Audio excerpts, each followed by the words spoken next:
Good morning once again. It's nice to see you all settled down, but I can still see a few people here who are walking in the hall. All eyes on you, gentlemen. Please settle down fast. This is to convey to you, ladies and gentlemen, that Honorable President has arrived at Bharat Mandapam, and she is being received by Honorable Union Minister of State, Independent Charge, Department of Space, Dr. Jitendra Singh, and Secretary, Department of Space and Chairman, ISRO, Dr. S. Somnath. And in few minutes, she would be proceeding to the exhibition hall.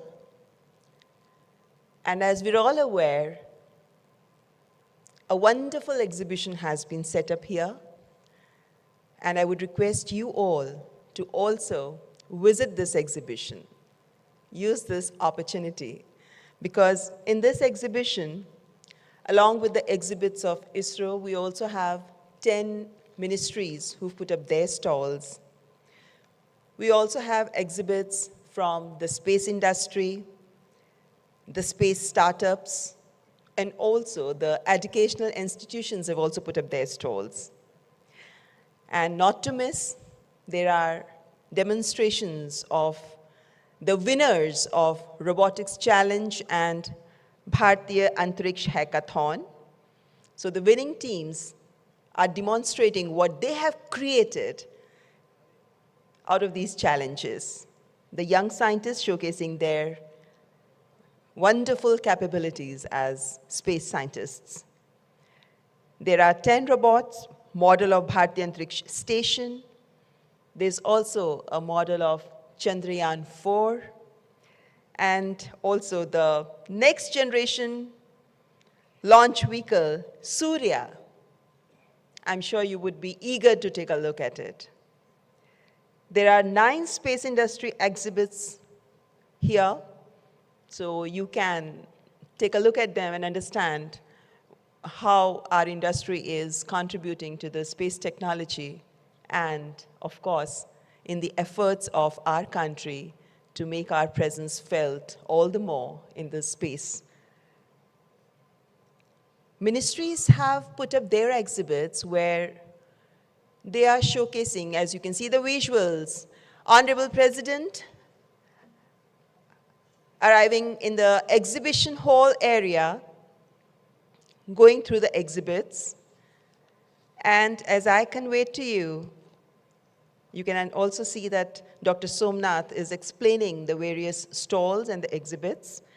And as I was saying, that ministries have put up their exhibits, demonstrating the application part of space technology, how they are using space technology for ease of living. For example, PM Gati Shakti. Now they are showcasing here how space data is used for faster realization of infrastructure projects. We also have the exhibits which showcase how cyclone and natural calamities, for which we are seeing that now we have reduced number of loss of lives. And that is because space technology is being used in a meaningful way. There's also an exhibit of fisheries, and they are showcasing how our fishermen are being benefited from the use of space technology. They get an alert when they go to sea for fishing, and they get an information where they can go and do the fishing, where the borders of the country end, so that they do not cross into the neighboring country's area. And they also get to know where are more fishes available, so that they save their time. Agriculture sector also uses space technology in a very useful way. For example, for crop harvest, through space technology, we get to know in advance the status of crop production, and this helps to devise our policies for exports, for imports of agricultural products, and also the other aspects of agriculture.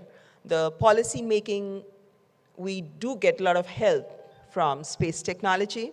Similarly, forest area, we get to know how much is the forest cover of our country, and accordingly the policies are devised. Also here, We are exhibiting how the large cities, their master plans are devised using the space technology. And even in the mining sector, for example, the mineral mapping is done using the space technology.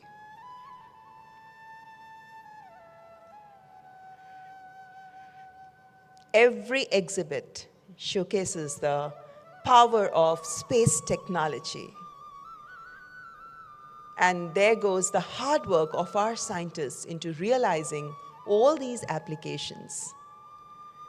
And so we are all here for this National Space Day to salute our scientists. Honorable Prime Minister always encourages that we should use science for ease of living, to make the life of common man easy, more comfortable. And we can see that the space technology is no longer limited to the labs, but it's finding more ways to get connected with the lives of common man. And this is also one of the aspects being highlighted when we are here celebrating the National Space Day.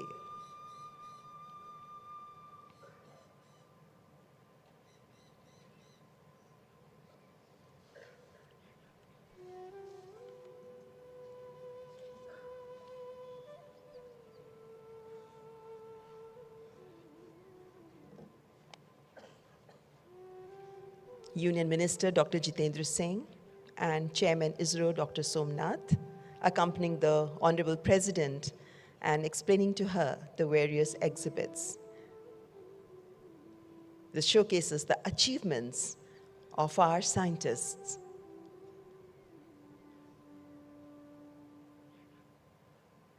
Now, no longer the work is being done in silos.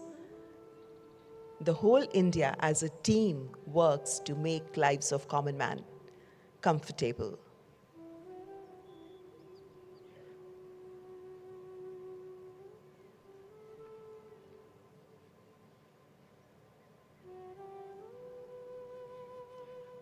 I request you all to kindly visit these exhibits because I think everyone would have some element to add to their knowledge base.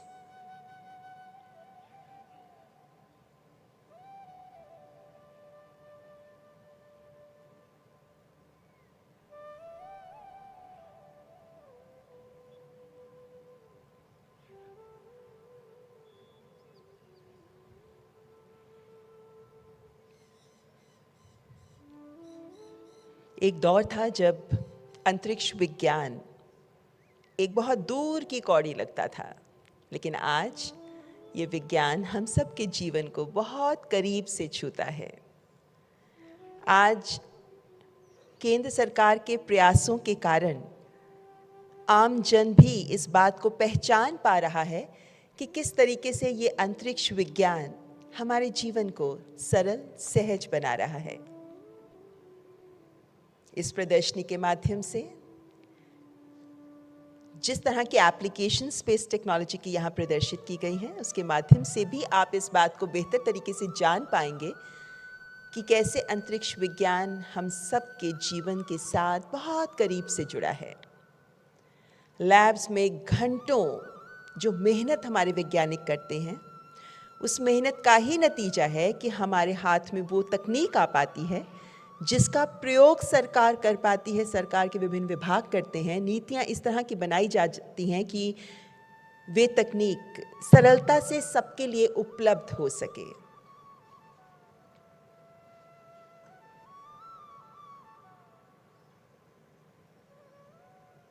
Now, it doesn't take decades for a technology to reach the market from the labs. The system works, and the policies are devised in a way that every technology which is created and which can help in welfare of common man reaches the right hands. Native for States, PM Gati Shakti, these are the initiatives which are making it all possible.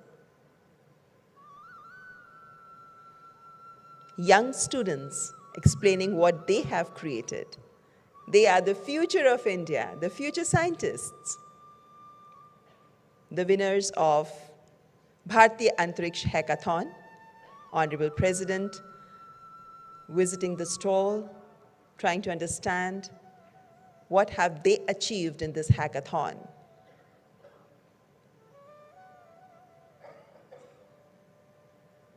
There were teams participating from all across India in this hackathon. And the 3 top winners are here, and they have demonstrated their achievement. A great honor indeed when they're explaining to Honorable President their achievements.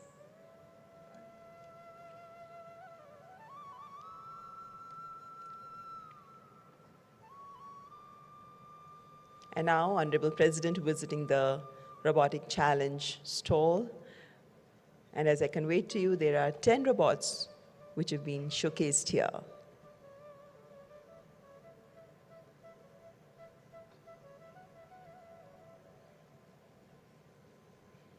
Ad Astra, the team, and the team members explaining to Honorable President what robot they have created.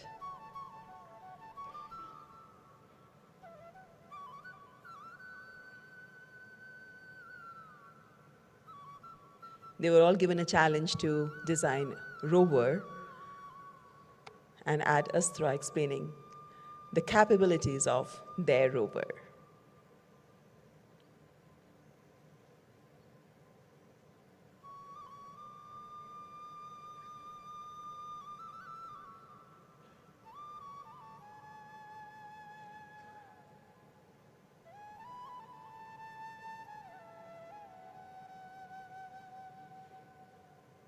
It's a great moment for these young students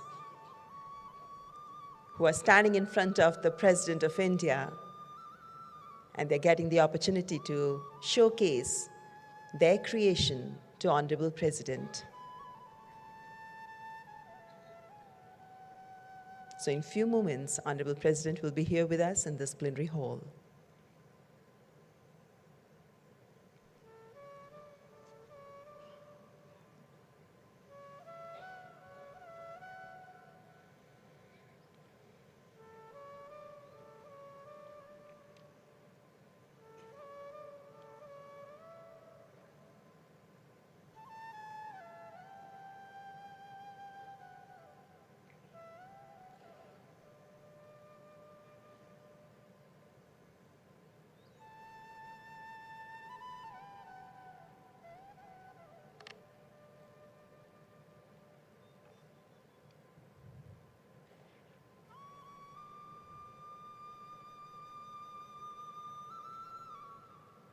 With the increasing number of initiatives being taken by the government to promote science and research in the educational institutions, in the schools, in the colleges, and also increasing the budget allocation for science and research, we do hope to have large number of entries in such competitions in the forthcoming years.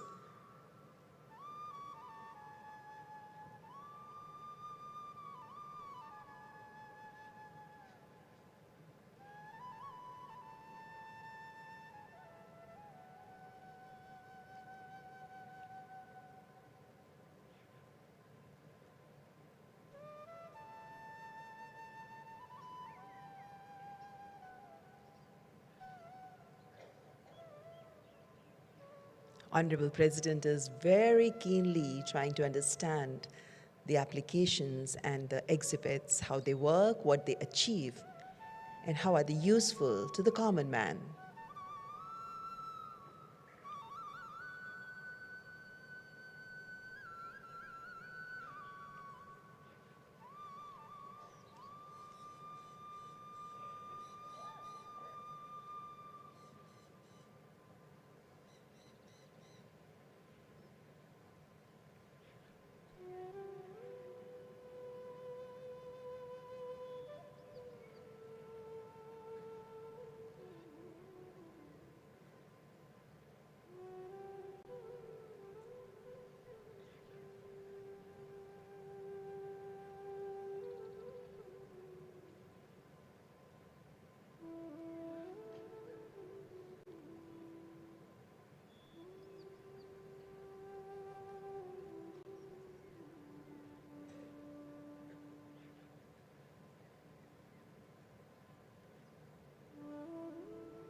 प्रदर्शनी के अलग अलग पहलुओं को बहुत करीब से समझने का प्रयास करते हुए माननीय राष्ट्रपति महोदया, किस तरह से अंतरिक्ष विज्ञान को विभिन्न एप्लीकेशंस के माध्यम से आम जन के जीवन को बेहतर बनाने के लिए इनका प्रयोग किया जा रहा है, इसी का उदाहरण प्रस्तुत कर रहे हैं विभिन्न मंत्रालयों के द्वारा प्रदर्शित ये exhibits.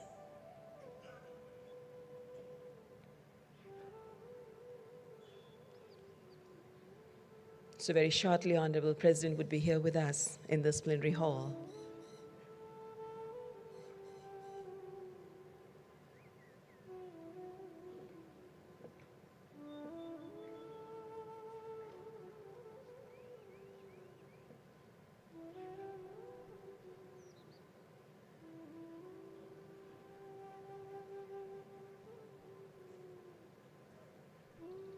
You can see the joy on the faces of the young scientists, young students who are showcasing and explaining to Honorable President their exhibits.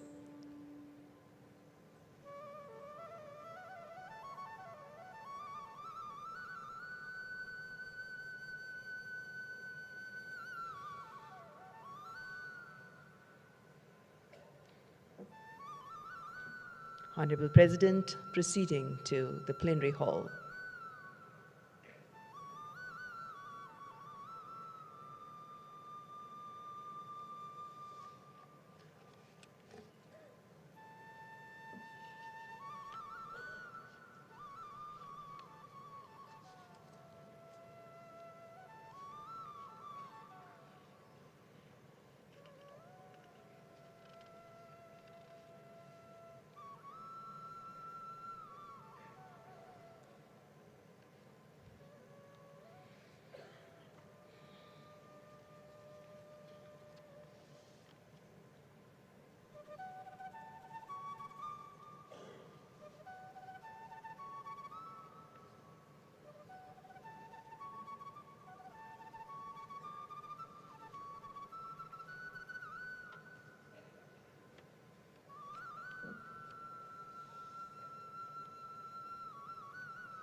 Ladies and gentlemen, please welcome Union Minister Dr. Jitendra Singh and Chairman ISRO, Secretary, Department of Space, Dr. Somnath.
Ladies and gentlemen, please welcome Honorable President of India, Srimati Droupadi Murmu.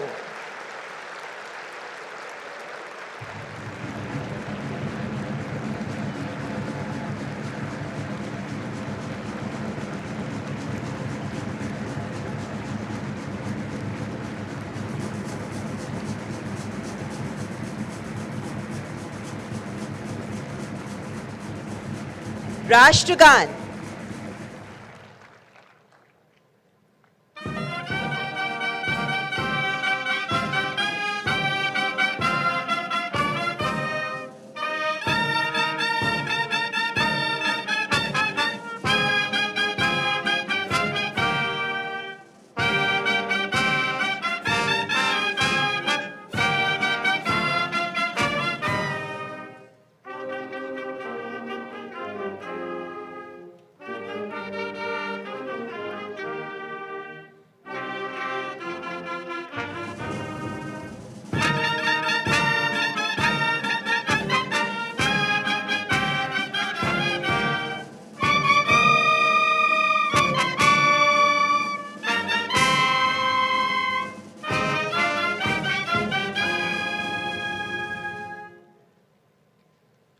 Namaskar. Esteemed ladies and gentlemen, it is with great reverence and joy that we welcome Honorable President of India, Srimati Droupadi Murmu, to this illustrious occasion of the first National Space Day. On behalf of the Department of Space, we extend a heartfelt, gracious, and sincere welcome to Honorable President. We would also like to extend a warm welcome to our distinguished guests who grace the dais with their presence today. Dr. Jitendra Singh, Union Minister of State, Independent Charge for Science and Technology, Earth Sciences, MOS PMO, Department of Atomic Energy, Department of Space and MOS Personnel, Public Grievances and Pension, and Dr. S. Somnath, Secretary, Department of Space and Chairman, ISRO. We also wish to convey our warmest greetings to the distinguished guests who honor us with their presence on this special day. 23 अगस्त, भारत के इतिहास में स्वर्णिम अक्षरों में अंकित वो तारीख जब भारत ने चंद्रमा के दक्षिणी हिस्से में चंद्रयान 3 उतारकर इतिहास रच दिया था। अंतरिक्ष में भारत की क्षमता के इस बुलंद उद्घोष को माननीय प्रधानमंत्री श्री नरेंद्र मोदी ने सदा के लिए हर भारतीय के हृदय पर अंकित कर दिया जब राष्ट्रीय अंतरिक्ष दिवस मनाने की घोषणा की गई। आज पहला राष्ट्रीय अंतरिक्ष दिवस जश्न मनाने का तथा अंतरिक्ष के क्षेत्र में भविष्य की रूपरेखा तैयार कर आगे बढ़ने के संकल्प को दृढ़ता प्रदान करने का भी दिन है। And this reflects the theme of the day, ladies and gentlemen, touching lives while touching the moon, India's space saga. To highlight the importance of this day and to welcome the Honorable President of India and the esteemed guests, I now invite Secretary, Department of Space and Chairman ISRO, Dr. S. Somnath.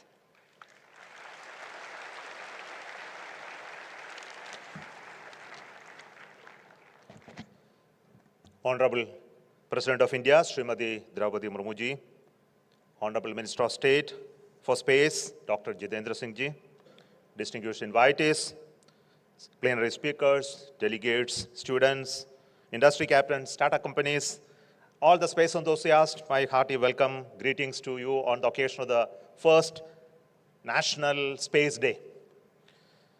It was on 23rd August 2023, Chandrayaan 3 made the historic landing on the moon, creating a never-before event in the history of the space program of this nation. In ISRO, we never imagined the impact that it's going to create out of this accomplishment. And it is when Honorable Prime Minister of India visited us in the control center after a few days, and he made the announcement of 23rd August to be the National Space Day, and also declared the landing site of Chandrayaan 3 as the Shiva Shakti point. This year, the National Space Day is being celebrated all across the length and breadth of this country with the participation of departments, ministries, educational institutions, science organizations, NGOs, general public, and there is a lot of energy and enthusiasm that is visible. Today we have culminating the entire celebration with the presence of our Honorable President of India, on the National Space Day, the very first National Space Day, celebrating the inspirational journey that we had in the Chandrayaan 3, and also to envision the future course of action that we need to take in the space sector, especially the journey in the Amrit Kal. And I wish to thank the Honorable Prime Minister of India for the motivation, the vision that he has given to all of us for creating the next space vision for our country. Today, we have the fortune to have our Honorable President, Droupadi Murmu with us to inaugurate the maiden National Space Day. I remember she has taken keen interest in the space activities and also invited me to the Rashtrapati Bhavan once to start a talk program in the Rashtrapati Bhavan the very first time. Thank you so much, ma'am.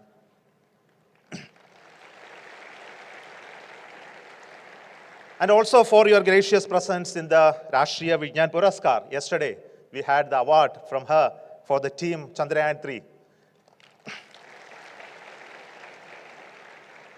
And I wish to thank for her kind gesture to be with us, to be visiting our stalls, and to be among all of you during this inaugural function of the National Space Day. Thank you, ma'am, once again. And I heartily welcome you to this program. Dr. Jitendra Singh, the Honorable Minister of State, is such a pillar of support for all of us in Department of Space. I think all of you know he has keen interest in space sector, and he has all the time been supporting us with his support, his good gestures and consideration for all of us in Department of Space. And thank you so much for you being with us and also your presence today. My heartfelt thanks and also welcome and greetings to each one of you for the distinguished invitees, speakers, the delegates, and other students and all participants for this program. We hope that the first National Space Day will create an engaging day throughout today, where we interact with all the space users, the space sector people, the ministries, departments, the industry, startups, students, and also to not only to savor the success that we had in the Chandrayaan 3, but more important is to look at what is lying ahead of us, how to create bigger landmark in the history of the space program, how to create a vibrant space ecosystem in this country. And the whole inspirational journey of space program is something that trigger right from today. Thank you so much once again, and welcome all of you. Thank you. Jai Hind.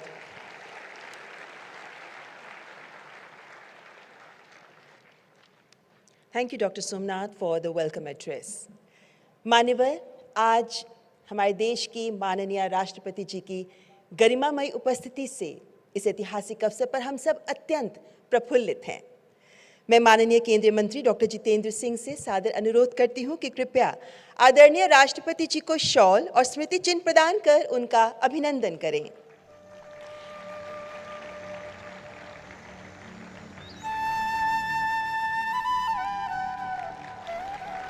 And now, Honorable President being presented with a special memento, which is a space-grade titanium plaque engraved with National Space Day logo.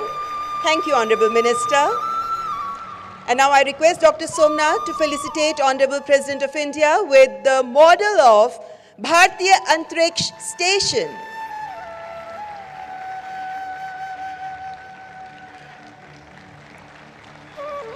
दो 2035 तक वास्तविक रूप लेगा ये भारतीय अंतरिक्ष station. Thank you doctor Somnath, thank you. नन्ही आंखों में चंदा मामा के सपने देखने से लेकर विज्ञान के मजबूत धरातल पर तैयार सीढ़ियां चढ़कर उसी चांद को छूने की संकल्पना को साकार करता है ये national space day. And being the maiden National Space Day, ladies and gentlemen, widespread celebrations took place across the country from July to August. We present before you a short film on the glimpse of events across the country and the genesis of National Space Day.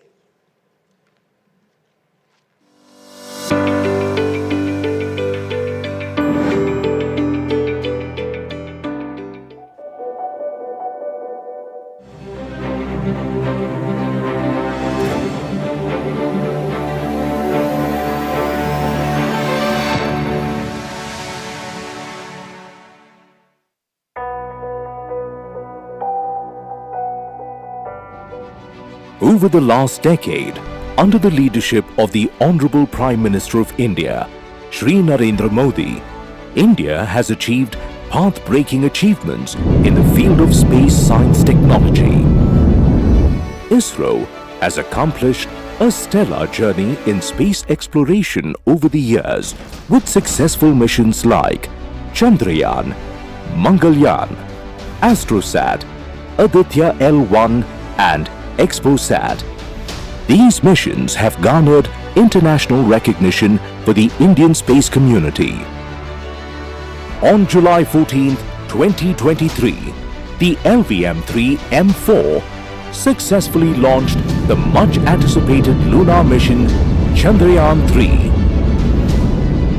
After an incredible journey spanning around 4 lakh kilometers over the course of 40 days, the Chandrayaan-3 reached its destination, the Moon. On August 23, 2023, the Chandrayaan-3 spacecraft achieved a spectacular soft landing near the southern polar region of the Moon. After a few hours, rover ramped down from the lander and India embarked on a historic moonwalk. The Honorable Prime Minister, Shri Narendra Modi, applauded the valiant efforts of ISRO scientists. He also saluted the pivotal contribution made by the women scientists of ISRO, the Nari Shakti, in the successful accomplishment of India's lunar landing mission. 23 अगस्त को जब भारत ने चंद्रमा पर तिरंगा फहराया, उस दिन को अब हिंदुस्तान नेशनल स्पेस डे के रूप में मनाया जाएगा. To celebrate the inaugural National Space Day 2024, the entire country was categorized into 7 zones with various centers of ISRO and other ministries, academia, industries and institutions, the month-long conferences, talks, exhibitions, open houses,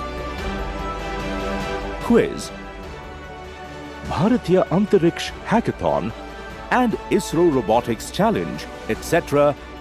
were conducted as part of the National Space Day 2024. The theme selected for this year is Touching Lives While Touching the Moon, India's Space Saga. India's remarkable advancements in the space sector over the past decade demonstrates its unwavering commitment to scientific excellence, technological innovation, and touching the lives of billions of people in the country. With an ambitious vision, the future of the Indian space program looks promising. This will inspire the next generation of scientists, engineers, and explorers to reach beyond the universe.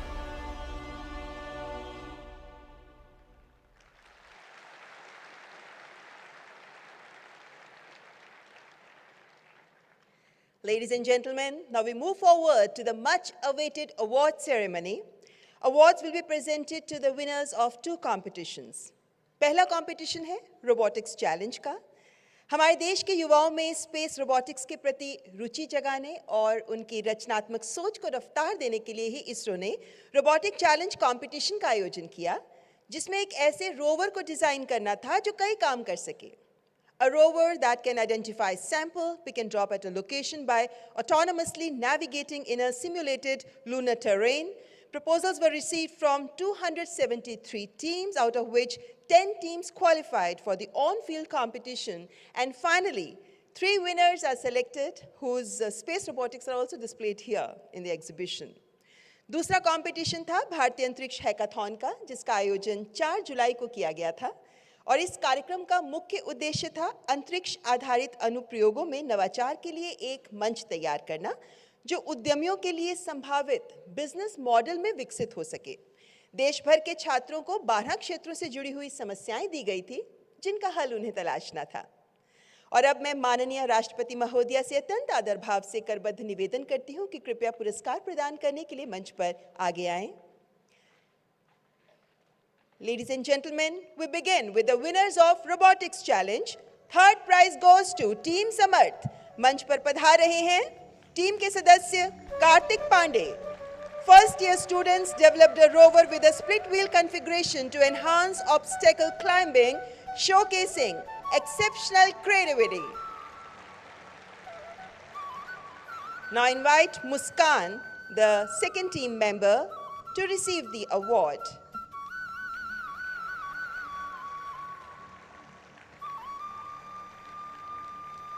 Second prize goes to team Ad Astra. I invite on dais Dhanush Kumar V.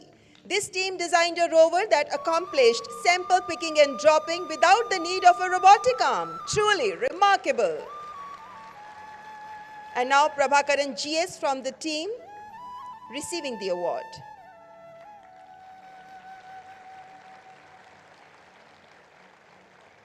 And the winner of the first prize of the Robotics Challenge is Team Titans. I invite on dais Sanjot Kavle, and the team created a rover with safe sample handling and precise autonomous picking and dropping. Outstanding innovation skills indeed. And now Dipanshu Pise from the team is on the dais to receive the award.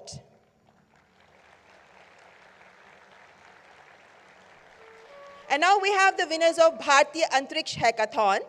Third prize goes to Team Khagola. I invite Biki Ram on the dais. This team developed an application which gave a new insight into the timing capabilities of our first multi-wavelength satellite, AstroSat. And now I invite Shyam Prakash VP to receive the award, the second member of the team Khagola. Second prize goes to Team Lucene. First I invite Sambit Malik. The team developed Shakti, a shadow-based hybrid algorithm for knowledge of topological irregularities to detect craters and boulders using OHRC images.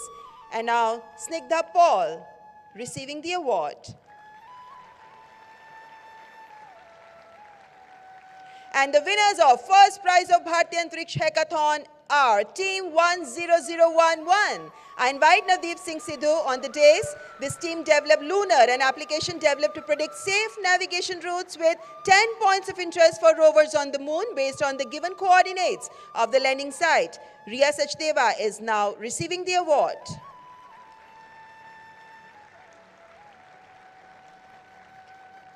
आपका बहुत-बहुत आभार माननीय राष्ट्रपति जी पुरस्कार प्रदान करने के लिए. Ladies and gentlemen, ISRO, along with Indian space fraternity, is gearing up to realize the vision led by our Honorable Prime Minister, Shri Narendra Modi. निरंतर आकांक्षी लक्ष्यों की ओर अग्रसर है ISRO. फिर चाहे बात 2035 तक भारतीय अंतरिक्ष स्टेशन स्थापित करने की हो या फिर 2040 तक किसी भारतीय की मून लैंडिंग की. Now we present before you a short film on Space Vision 2047.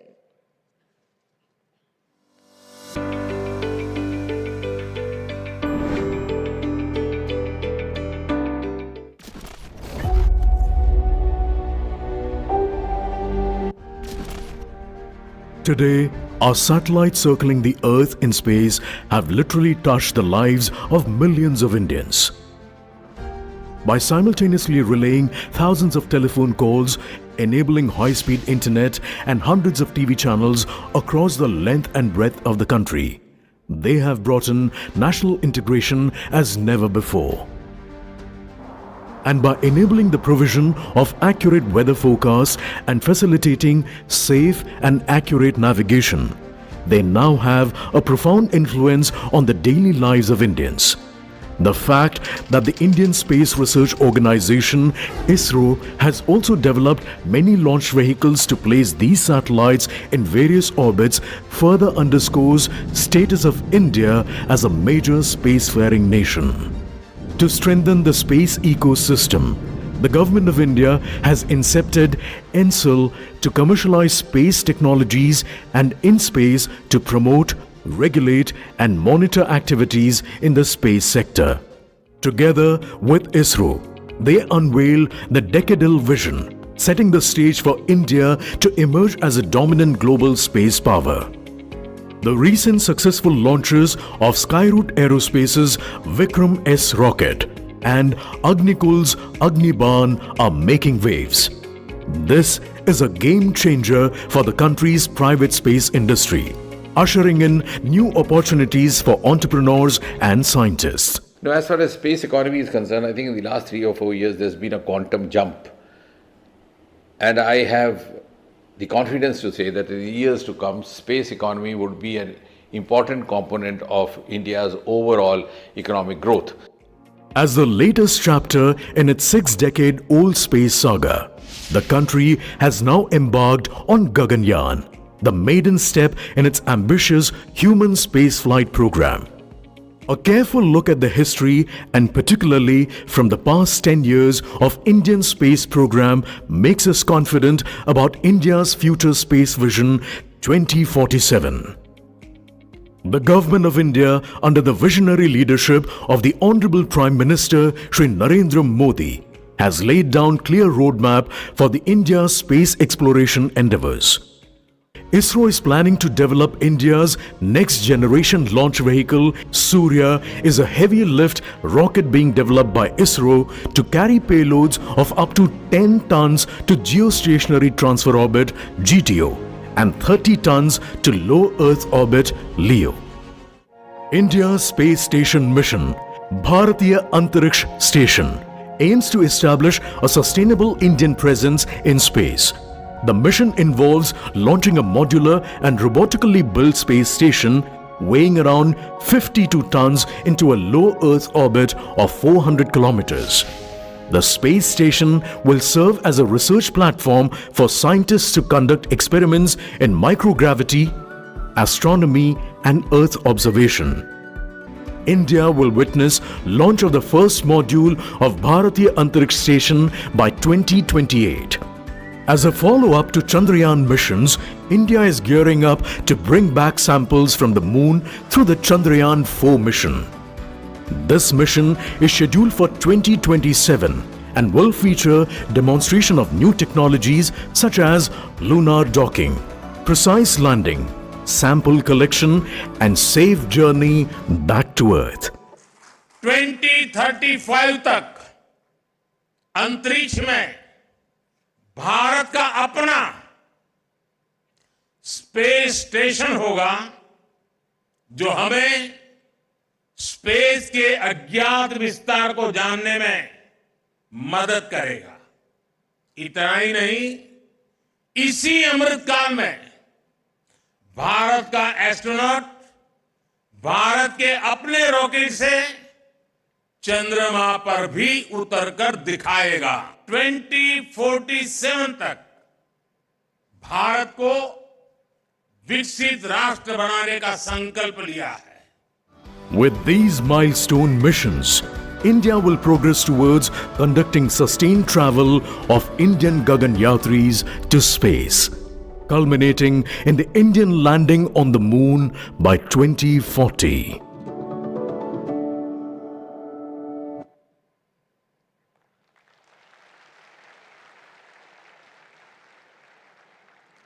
देवी और सज्जनों, राष्ट्रीय अंतरिक्ष दिवस मनाने का एक अहम उद्देश्य है विज्ञान और वैज्ञानिक सोच को आम आदमी तक पहुंचाना, ताकि वे इसे जाने और इससे लाभ भी उठा सकें, युवा वैज्ञानिक सोच विकसित कर सकें। So now I take this opportunity to request Honorable Minister Dr. Jitendra Singh to address the August gathering on National Space Day.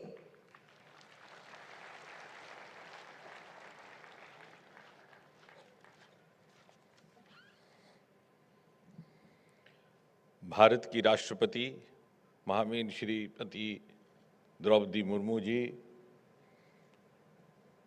अंतरिक्ष विभाग के सचिव एवं इसरो के चेयरमैन श्रीमान एस सोमनाथ जी, इस सभागृह में उपस्थित विज्ञान के भिन्न भिन्न क्षेत्रों से पधारे हुए विशेषज्ञ गण, महानुभाव, लेडीज एंड जेंटलमैन, आज का दिन बड़ा ही शुभ दिन है, शुभ अवसर है और हम सब भाग्यशाली हैं। भाग्यशाली इसलिए कि भारत का सर्वप्रथम राष्ट्रीय अंतरिक्ष दिवस अथवा नेशनल स्पेस डे का उत्सव मनाने का काम हमारे हिस्से में आया है। आज से ठीक 1 वर्ष पूर्व 23 अगस्त 2023 को हमारे एक स्पेस मिशन चंद्रयान ने इतिहास रच करके दुनिया को चकाचौंध कर दिया। चंद्रमा के साउथ पोल पर पहुंचने वाला वो पहला स्पेस मिशन था और तभी प्रधानमंत्री श्री नरेंद्र मोदी जी ने ये घोषणा की कि प्रतिवर्ष इस दिन को राष्ट्रीय अंतरिक्ष दिवस के रूप में मनाया जाएगा, ताकि हम जहां एक और चंद्रयान की गुणगान को स्मरण कर सकें, वहीं साथ ही साथ आने वाले समय के लिए कार्यसूची एजेंडा पर चिंतन मंथन भी कर सकें। ये कोई साधारण बात ना थी। जैसे सोमनाथ जी ने कहा, जिस चांद के दीदार के लिए दुनिया इंतजार करती है, उस दिन भारत ने उसे छू करके महसूस किया था। And the world never expected that we would be able to achieve this feat, because our journey in space was just about 55 years long. ISRO was born in the year 1969, the year which is remembered for the first human being having landed on the surface of Moon, Neil Armstrong. And we were just getting born. And today, the same ISRO, the same team, within 50 years, just about half a century, we became the first to have landed on the south pole of Moon before anybody else could do.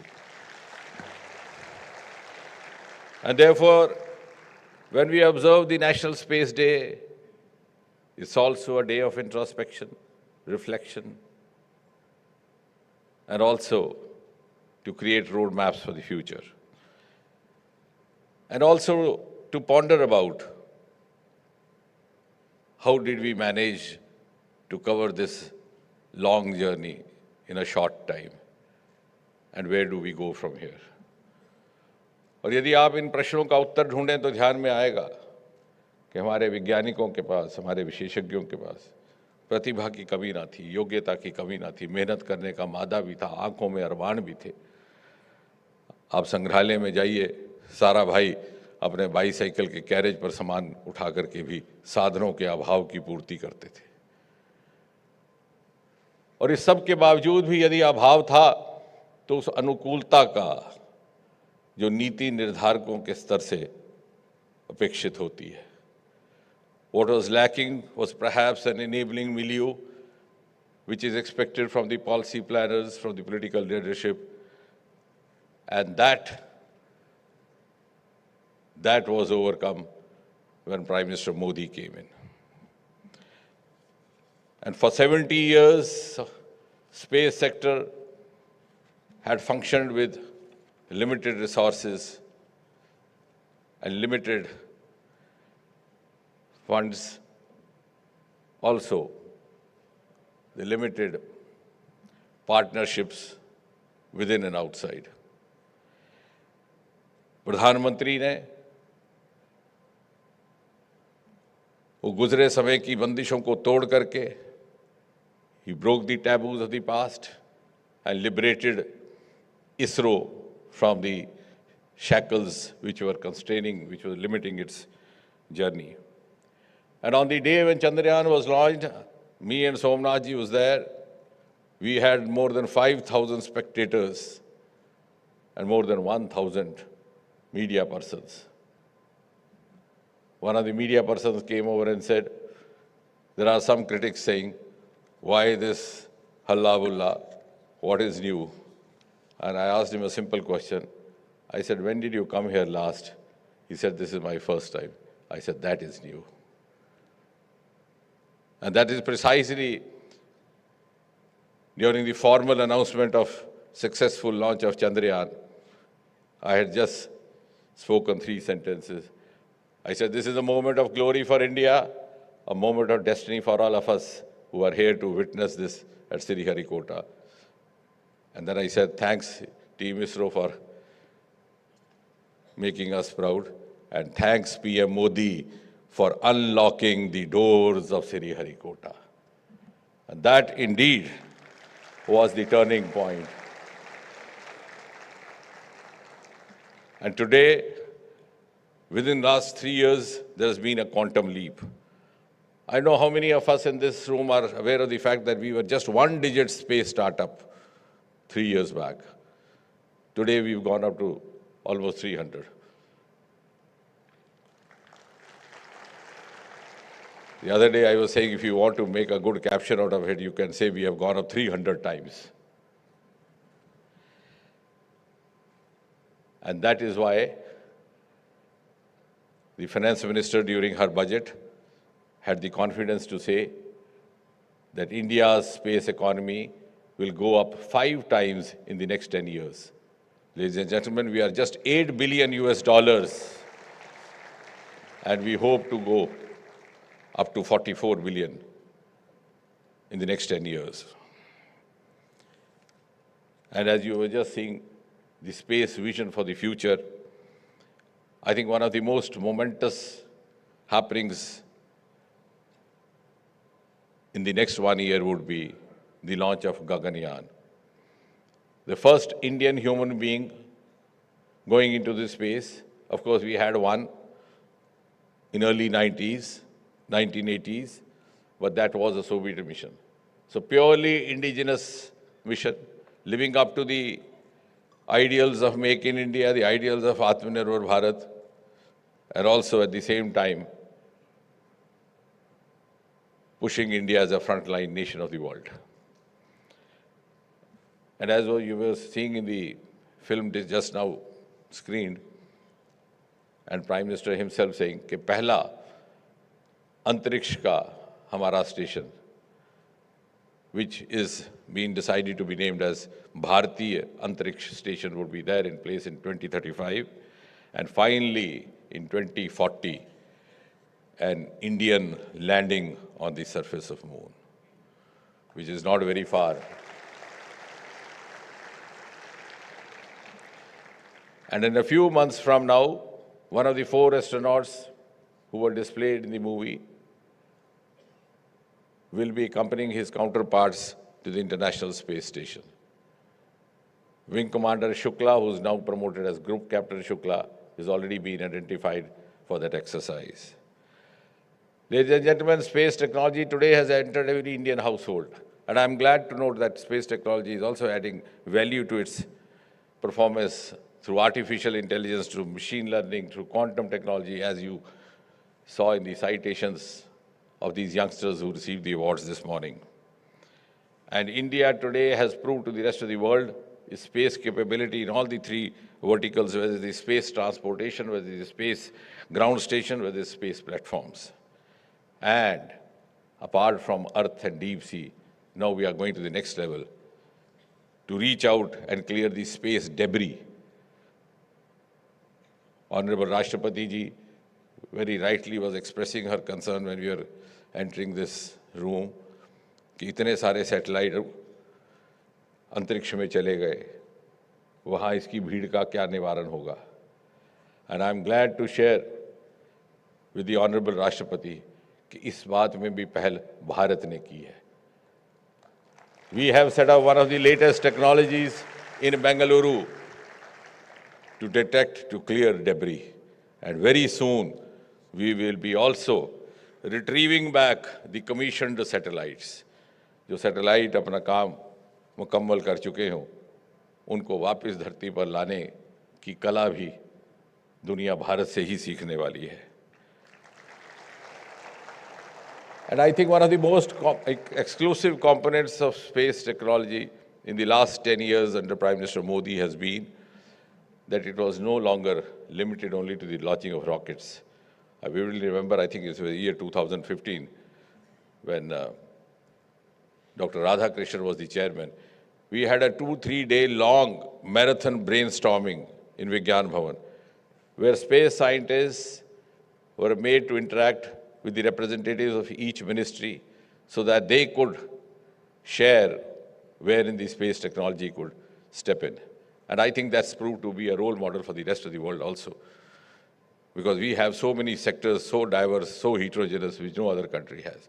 And therefore today, space technology is enriching our work in fisheries, in agriculture, the soil health card, the Swamitva program, which has almost become a role model for the rest of the world, in disaster monitoring, in natural resource monitoring, in railways, the unmanned rail crossings, in the construction of highways, the construction of smart cities, education, healthcare, you name a sector, and India has shown the rest of the world how space technology can improve our performance.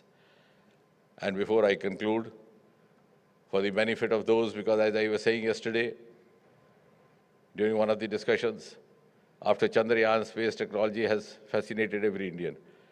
And many of those who may not have a direct stake in space sector, many of them who may not be interested, but since they feel a sense of esteem, they feel a sense of pride, they look here, India can do it. India can lead the rest of the world. And for the benefit of those, because as students of science fraternity, we've been taught not to speak without evidence. India was the first to reach the Mars in the first attempt. India, as I said a few moments ago, through Chandrayaan, was the first to reach the south pole of the moon. India is the second to have an X-ray polarization satellite.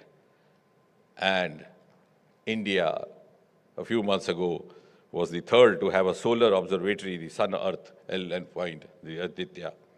And therefore, I have the confidence to say, when we talk of India 2047 and India reaching that pedestal, when we try to scientifically analyze how it would happen, where the value addition will come from, the value addition will come from those sectors which were hitherto either unexplored or underexplored. हमारे वो सरमाए जो ना पूरी तरह तराशेंगे ना तलाशेंगे, और मोदी जी की प्रेरणा से उस तरफ हमारी निगाह गई.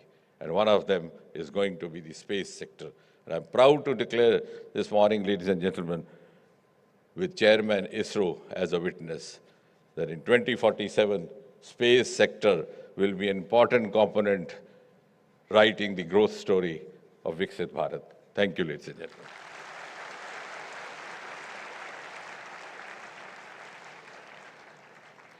Thank you so much, Honorable Minister, for your inspiring words.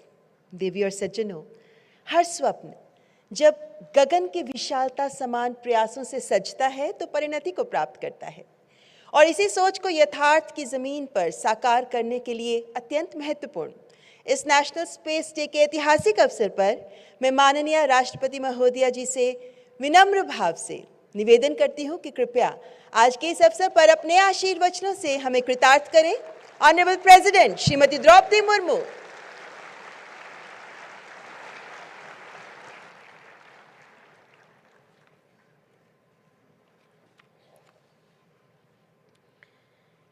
इस समारोह में उपस्थित अंतरिक्ष विभाग के राज्य मंत्री डॉक्टर जितेंद्र सिंह जी, अंतरिक्ष विभाग के सचिव, अंतरिक्ष आयोग और इसरो के अध्यक्ष डॉक्टर एस सोमनाथ जी, वैज्ञानिकगण, अन्य गणमान्य अतिथियों, देवियों और स्वजनों, वो ऐतिहासिक क्षण जब विक्रम लैंडर चंद्रमा के दक्षिणी ध्रुव के पास सफलतापूर्वक उतरा था, हर भारतीय के लिए अत्यंत प्रसन्नता का क्षण था.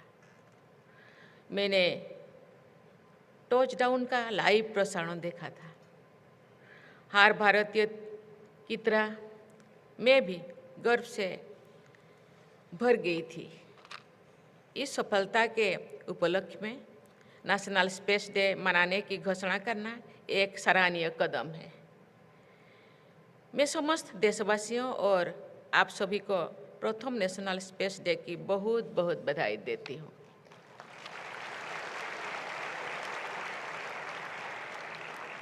अपने प्रारंभिक दिनों के अब तक इसरो की यात्रा शानदार रही है. इसरो ने स्पेस सेक्टर में उल्लेखनीय उपलब्धियां हासिल की हैं।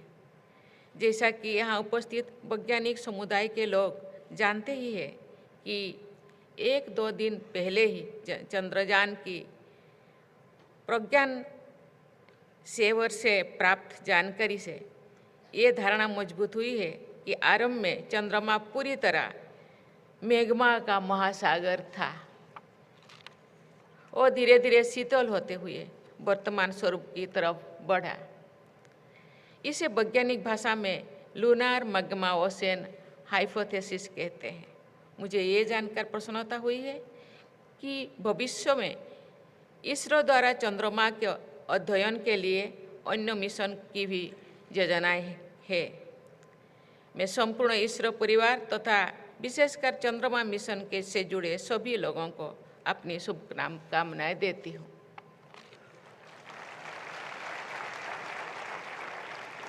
आज के कार्यक्रम में विद्यार्थियों की भागीदारी देखकर मुझे खुशी हो रही है। इसरो द्वारा आयोजित भारतीय अंतरिक्ष हैकाथॉन और रोबोटिक्स चैलेंज की विजेताओं को मैं हार्दिक बधाई देती हूँ। मैं आशा करती हूँ कि इसरो द्वारा चलाए जा रहे स्पेस ऑन व्हील्स और स्पेस ट्यूटर्स जैसे कार्यक्रम जनमानस सामान्य एवं विद्यार्थियों में स्पेस के बारे में उत्कृष्टता और जानकारी बढ़ाने में उपयोगी सिद्ध रहेंगे। देवियों और स्वजनों, स्पेस सेक्टर के साथ साथ इसरो ने देश के सामाजिक और आर्थिक विकास में भी अमूल्य योगदान दिया है। मुझे पूर्ण विश्वास है कि आप ऐसे ही देश के विकास यात्रा में योगदान देते रहेंगे। इस महीने में भारत के स्पेस प्रोग्राम के जनक माने जाने वाले डॉक्टर विक्रम साराभाई की जयंती भी मनाई जाती है। ये न केवल महान वैज्ञानिक थे बल्कि एक दूरदर्शी इंस्टीट्यूशन बिल्डर्स भी थे। उन्होंने स्पेस सहित विभिन्न क्षेत्रों में कई संस्थानों की स्थापना की। उन्होंने कहा था, and I quote, "Those that can apply their insights to the problems of the community and of the nation discover an exciting area of activity where efforts is rewarding even while the results so slowly." Unquote. वर्तमान परिप्रेक्ष्य में उनका ये कथन अत्यंत प्रासंगिक है क्योंकि भारत के स्पेस प्रोग्राम का उद्देश्य अंतरिक्ष के क्षेत्र में आत्मनिर्भरता प्राप्त करते हुए देश का सामाजिक और आर्थिक विकास करना है। आज के इस आयोजन के विषय touching lives while touching the moon, India space saga भी इसी उद्देश्य से जुड़ा हुआ है। देवियों और स्वजनों, स्पेस एक्सप्लोरेशन ने मनुष्य की क्षमताओं को बढ़ाया है, मानव की कल्पना को यथार्थ में बदला है, ब्रह्मांड के रहस्यों से पर्दा उठाया है। स्पेस एक्सप्लोरेशन रोमांचकारी होने के साथ साथ एक चुनौती भरा कार्य भी है। इसमें अनेक समस्याएं आती हैं। इन समस्याओं के समाधान के लिए किए जाने वाले अनुसंधान विज्ञान के विकास को गति देती है और मानव जीवन को बेहतर बनाती है। स्वास्थ्य और चिकित्सा, परिवहन, सुरक्षा, ऊर्जा, पर्यावरण और सूचना प्रौद्योगिकी समेत ऐसे कई क्षेत्र हैं जो स्पेस सेक्टर में हुए विकास से लाभान्वित हुए हैं। उदाहरण के लिए आरंभिक चरण की सैटेलाइट्स को पृथ्वी की कक्षाओं का अध्ययन करने के लिए निर्मित किया गया था। उन सैटेलाइट से प्राप्त ज्ञान के बल पर सैटेलाइट कम्युनिकेशन का विकास हो सका। आज इसके बिना मानव जीवन की कल्पना संभव नहीं है। देवी और स्वजनों, भारत के स्पेस सेक्टर की प्रगति असाधारण है। चाहे वो कम संसाधनों में सफलतापूर्वक पूरा किया गया मंगल मिशन हो या एक बार में 100 से अधिक सैटेलाइट्स का सफल प्रक्षेपण हो, हमने अनेक प्रभावशाली उपलब्धियां हासिल की है। निजी क्षेत्रों के लिए स्पेस सेक्टर के खुलने से स्टार्टअप्स की संख्या में बहुत तेज गति भी वृद्धि हुई है। इससे न केवल अंतरिक्ष अनुसंधान की उन्नति हुई है, बल्कि हमारी युवा शक्ति को अपने प्रतिभा दिखाने और उसे तराशने के नए अवसर भी मिले हैं। कुछ महीने पहले ही भारत की एक कंपनी ने single piece 3D printed semi cryogenic engine संचालित रॉकेट का सफल प्रक्षेपण किए हैं, जो कि इस तरह की पहली उपलब्धि है। अंतर्राष्ट्रीय संबंधों में विश्वास एवं साझेदारी बढ़ाने के लिए भी स्पेस सेक्टर एक अच्छा माध्यम है। उदाहरण के लिए, पड़ोसी राष्ट्र में संचार को बढ़ावा देने के लिए भारत ने वर्ष 2017 में साउथ एशिया सैटेलाइट GS-89 का सफल प्रक्षेपण किया था। अन्य देशों के साथ जुड़ाव के नई खितीज खोलने के लिए भारत सरकार द्वारा किए जा रहे प्रयास अत्यंत सराहनीय है। इसरो भारत का अंतरिक्ष स्टेशन स्थापित करने की दिशा में आगे बढ़ रहा है। मैं गगनयान मिशन की भी उत्सुकता से प्रतीक्षा कर रही हूँ, जिसमें भारतीय अंतरिक्ष टीम को अंतरिक्ष में ले जाया जाएगा। मुझे विश्वास है कि इन सभी मिशन के फलस्वरूप ऐसे परिणाम सामने आएंगे जिनसे देश सामाजिक, आर्थिक एवं वैज्ञानिक रूप से लाभान्वित होंगे। देवियों और स्वजनों, हमें भावी चुनौतियों के लिए भी तैयार रहना है। स्पेस डेब्री अंतरिक्ष मिशन के लिए समस्या अत्यंत चिंताजनक है। अंतरिक्ष अनुसंधान की गतिविधियां निरंतर चलती रहे, इस उद्देश्य के साथ ISRO system for safe and sustainable operations management facility का संचालन किया जा रहा है। ये एक सराहनीय कदम है। मुझे ये जानकर भी खुशी हो रही है कि भारत वर्ष 2030 तक अपने सभी अंतरिक्ष अभियानों को डेब्री फ्री बनाने के लिए लक्ष्य रखे हैं। हमारे निष्ठावान वैज्ञानिकों ने न्यूनतम संसाधनों का उपयोग करके भारत के स्पेस प्रोग्राम को विश्व के श्रेष्ठतम स्पेस प्रोग्राम में स्थान दिलाया है। इसके लिए वे सराहने के पात्र हैं। मुझे पूर्ण विश्वास है हमारे देश में अंतरिक्ष विज्ञान के क्षेत्र में निरंतर प्रगति होती रहेगी तथा हम उत्कृष्टता के नए मानक स्थापन करते रहेंगे। मैं भविष्य के सभी स्पेस मिशंस के लिए बहुत बहुत शुभकामनाएं देती हूँ। धन्यवाद। जय हिंद, जय Bharat.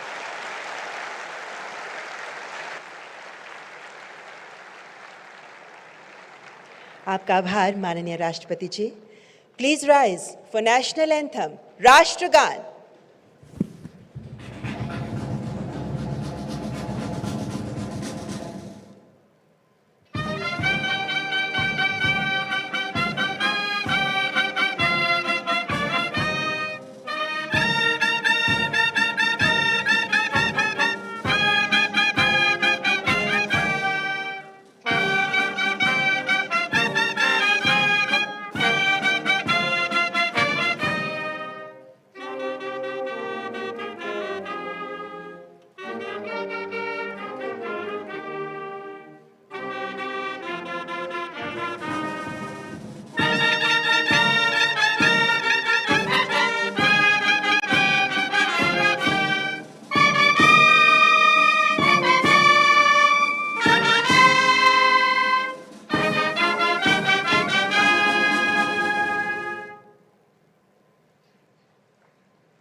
Ladies and gentlemen, there are a few important announcements. I request you all to please wait for a few seconds before leaving the hall. Now, all the students who are here, you are requested to please take an exit on the left of the stage, that is from the exit on my right. Kindly look at me. All the students are requested to please exit from the gates on my right, and you have to go to the exhibition first, and after the exhibition, you have to go to hall number 14 for the refreshments. This is an instruction for the students. And all the dignitaries, all our esteemed guests, you are requested to please exit the hall from the door on my left. That is to your right. All the guests, other than the students, you are requested to please exit from the gates on my left and kindly proceed to hall number 14. And you are all requested to please assemble back at 11:15 in the multi-purpose hall, which is right behind the plenary hall. Our esteemed guests, I hope the instruction is clear. Kindly proceed from the gates on my left, and at 11:15, you are requested to kindly assemble in the multi-purpose hall, which is right behind the plenary hall. Thank you all, ladies and gentlemen. Thank you so much for your cooperation. You were a wonderful audience indeed. And with this, I, Mamta Chopra, take your leave. Bye-bye, take care, have a wonderful day and a wonderful National Space Day. Thank you.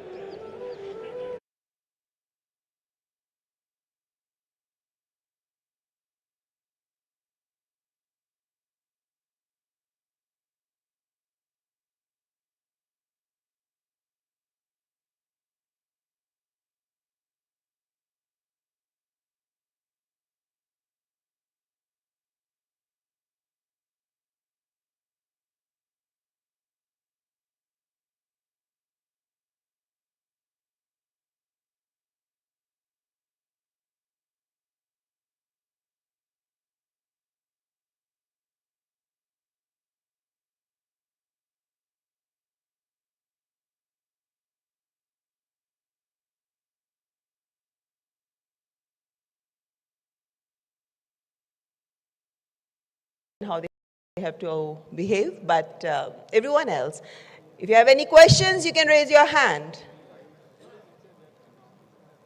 No questions. Great. We have a very intelligent crowd today. So welcome once again. I'll connect with you briefly.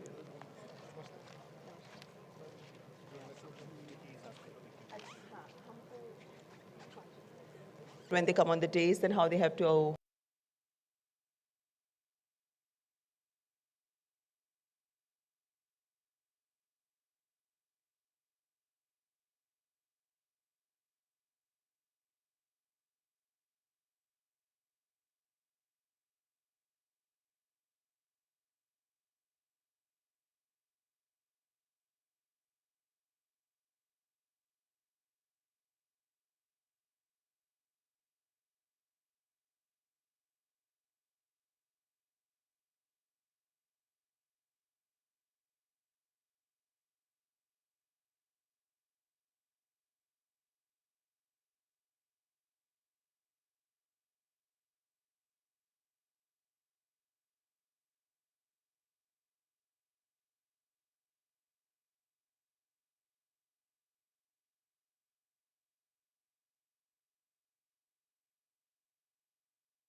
which became the first Indian object to touch the lunar surface. This accomplishment is a testament to India's innovative approach and dedication to space exploration. The presence of water, H2O, and hydroxyl, OH, on the lunar surface was a groundbreaking discovery of the Chandrayaan 1 mission and opened up new possibilities for lunar exploration. The follow-on mission, Chandrayaan 2, was successfully launched on July 22, 2019 by the ISRO's heavyweight LVM-3 M1 launch vehicle. The Chandrayaan 2 satellite was made up of orbiter, lander Vikram and rover Pragyan. The orbiter is still healthy and continuing its observations about the lunar surface.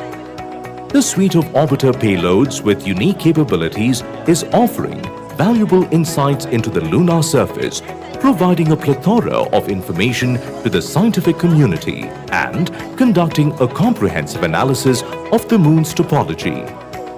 The Chandrayaan 2 mission paved the way for Chandrayaan 3's soft landing on the lunar surface.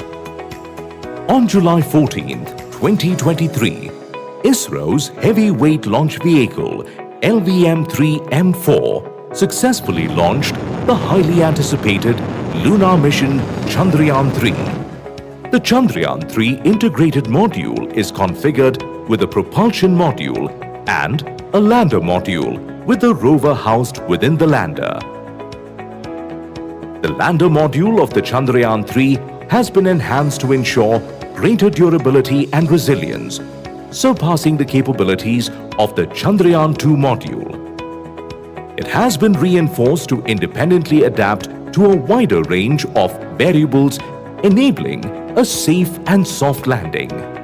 Detailed tests have been carried out for the performance evaluation of the lander systems on Earth to ensure the capability of lander for autonomous, safe and soft landing in all possible conditions. The propulsion module comprised a payload called spectropolarimetry of habitable planet Earth, SHAPE. This payload was designed to discover how smaller planets in reflected light would allow us to probe into a variety of exoplanets which would qualify for habitability. The lander module was equipped with 4 payloads, namely radio anatomy of moon-bound hypersensitive ionosphere and atmosphere. RAMBA was used to measure the near-surface plasma density and its changes with time. Chandra's Surface Thermophysical Experiment, CHAST, carried out the measurement of thermal properties of lunar surface near polar region. Instrument for Lunar Seismic Activity, ILSA, measured the seismicity around the landing site and delineating the structure of the lunar crust and mantle. Laser Retroreflector Array, LRA, was a passive experiment to understand the dynamics of the moon system. The rover module was equipped with 2 payloads. Laser-Induced Breakdown Spectroscope, or LIBS, did qualitative and quantitative elemental analysis and derived the chemical composition and infer mineralogical composition to further our understanding of the lunar surface. Alpha Particle X-ray Spectrometer, APXS, determined the elemental composition of the lunar soil and rocks around the lunar landing site. The LVM-3 rocket successfully deployed the Chandrayaan 3 satellite into an elliptical parking orbit at a distance of 170 by 36,500 kilometers. Following the sequence of Earth burns, or EBN, the spacecraft was precisely inserted into trans-lunar orbit. On August 5, 2023, Chandrayaan 3 successfully entered the lunar orbit at an intended distance of 164 kilometers by 18,074 kilometers. Then the spacecraft achieved a lunar orbit of 153 kilometers by 163 kilometers through a series of lunar burns. On August 17, 2023, the lander module was successfully detached from the propulsion module. After a series of maneuvers, the lander module was successfully brought into a 25-kilometer by 134-kilometer lunar orbit.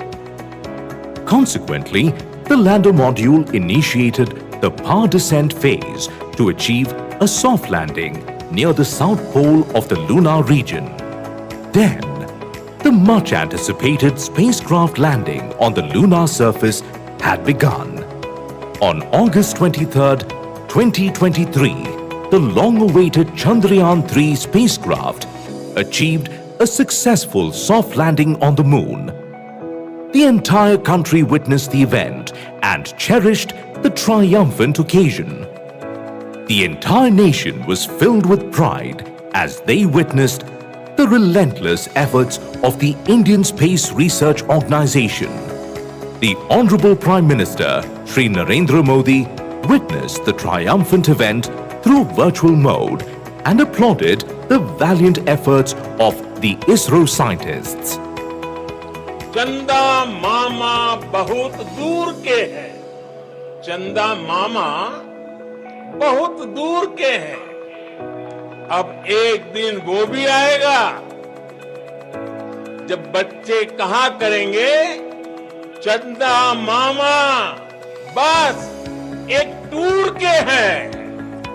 On August 24th, 2023, rover ramped down from the lander and India embarked on a historic moonwalk. After coming back from South Africa and Greece, the Honourable Prime Minister promptly headed to the ISRO Telemetry Tracking and Command Network, ISTRAC, in Bengaluru on August 26th. During his visit, he expressed his admiration and delivered a historic speech about the achievements of ISRO scientists and the lunar mission Chandrayaan 3. He also saluted the pivotal contribution made by the women scientists of ISRO, the Nari Shakti, in the successful accomplishment of India's lunar landing mission. By achieving this historic feat, he has given it the names Chandrayaan 2 के पद चिन्ह जहां है, वो स्थान आज से तिरंगा पॉइंट कहलाएगा। और जहां पर चंद्रयान 3 का मून लैंडर पहुंचा है, वो स्थान आज से शिव शक्ति पॉइंट कहलाएगा। To commemorate the grand success of Chandrayaan 3, the Government of India announced 23 अगस्त को जब भारत ने चंद्रमा पर तिरंगा फहराया, उस दिन को अब हिंदुस्तान नेशनल स्पेस डे के रूप में मनाया जाएगा। To honor India's amazing space exploration journey, MyGov, in collaboration with ISRO, conducted the Chandrayaan 3 Maha Quiz, in which millions of students participated. The remarkable achievement of Chandrayaan 3 highlighted India's impressive technological advancements, scientific expertise, and unwavering dedication to the exploration of outer space. India's success will further strengthen its position in the global space community. The success of this mission will ignite a sense of pride and inspiration in future generations.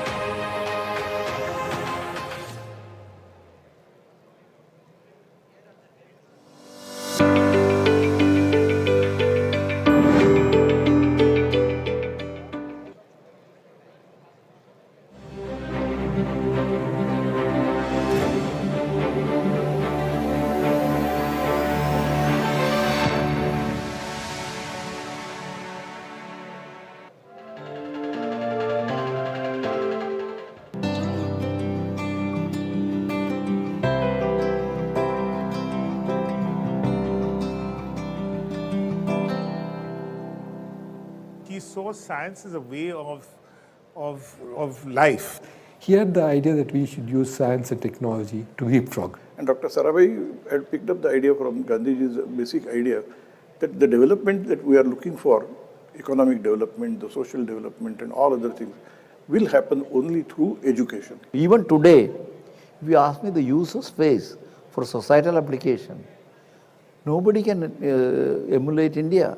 And that every institution he started, every thought he left behind, was with the belief that we could do it. We did not have to depend on others.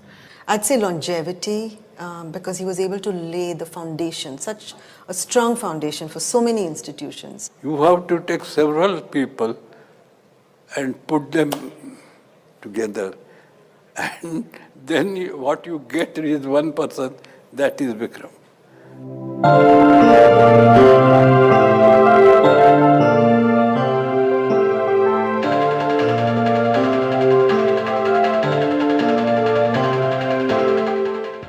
On August 12, 1919, a wealthy family of textile mill owners was blessed with a boy in their home retreat at Ahmedabad. His parents, Sarla Devi and Ambalal Sarabhai, named him Vikram. Little did anyone know that this prodigious son of theirs would give so much to the nation in a short lifespan. From very early on in school days, Vikram became proficient in all subjects, but his core interest was always in mathematics and science. After his schooling in Ahmedabad, Vikram went to Cambridge in 1937 for higher studies. After earning PhD, he came back to India in 1947 with much widened horizons and tremendous zeal for nation building.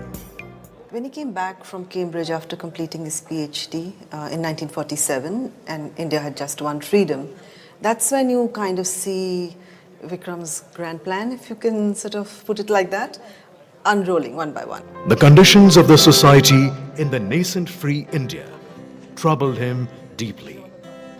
He strongly believed that it was science and technology alone which could solve the real problems of Indian society.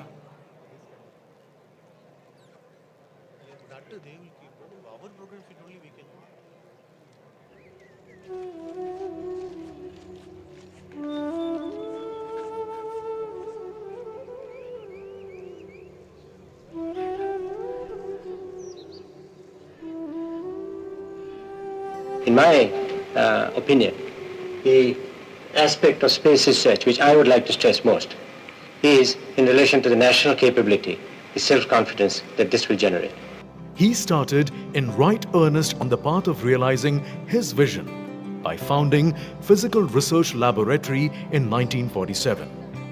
With this, he set the pace and charted the course for India to leapfrog generations of technology and rapidly develop into a scientifically advanced nation. He next established Ahmedabad Textile Industry Research Association, ATIRA, for modernizing textile industry in India in 1947. From 1950 to 1966, he set up and managed a number of industries. Dr. Sarabhai started working towards formation of the Indian space program in 1961. He recruited talented scientists like Dr. APJ Kalam, Arvamudam, H.G.S. Murthy, Ishwar Das, Ramkrishna Rao, Prakash Rao, and many others to join him in this task. He canvassed around the world for bringing technology and scientists settled abroad to India. He nurtured cooperation with the advanced nations like USA, Russia, and France for setting up basic facilities.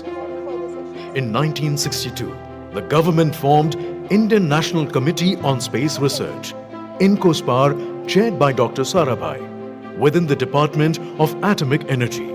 He established Thumba Equatorial Rocket Launching Station, TERLS, at Trivandrum in 1963. He knew that all the sounding rocket sites in Western countries were in the middle latitudes or near North Pole. There were no equatorial sites. And so he said Thumba would be an equatorial site which would be of great interest to international scientific community. In November 1963, the first Nike Apache rocket successfully flew from here and is today regarded as the beginning of the Indian journey into the space. He also established the Space Science and Technology Center, SSTC, for developing indigenous satellite launch capability. Under his guidance, the scientists at SSTC started to realize the dream given to them by their mentor. All right, everyone, kind attention please. May I please request you all to please settle down. Just few minutes before Honorable President arrives at Bharat Mandapam, I can still see a lot of students and a lot of people who are going up and down the stairs. All the volunteers, all the guests, you are requested to please take your seats. Kindly keep the aisle area free. No one in the aisle area, please. If your friends are outside, you can use the mobile phone, at least now, to call them and ask them to come inside. In few minutes, we would shut all the doors and then no one will be able to enter. So it's a last call, another 5 minutes. Please take your seats. All the volunteers, all the members of the organizing team, everyone, please settle down. Once again, for all those who entered late into this hall, please put your mobile phones on silent mode. It feels so bad that in spite of repeated instructions, someone's mobile phone beeps when Honorable President is on the dais. It's really embarrassing. So we would need cooperation from each one of you. Your friends who entered late, please tell them to put their mobile phones on silent mode. 2-3 days ago, I was in an event with Honorable President where we were not allowed to carry the mobile phones. It was such a respite, I can't tell you. No requests.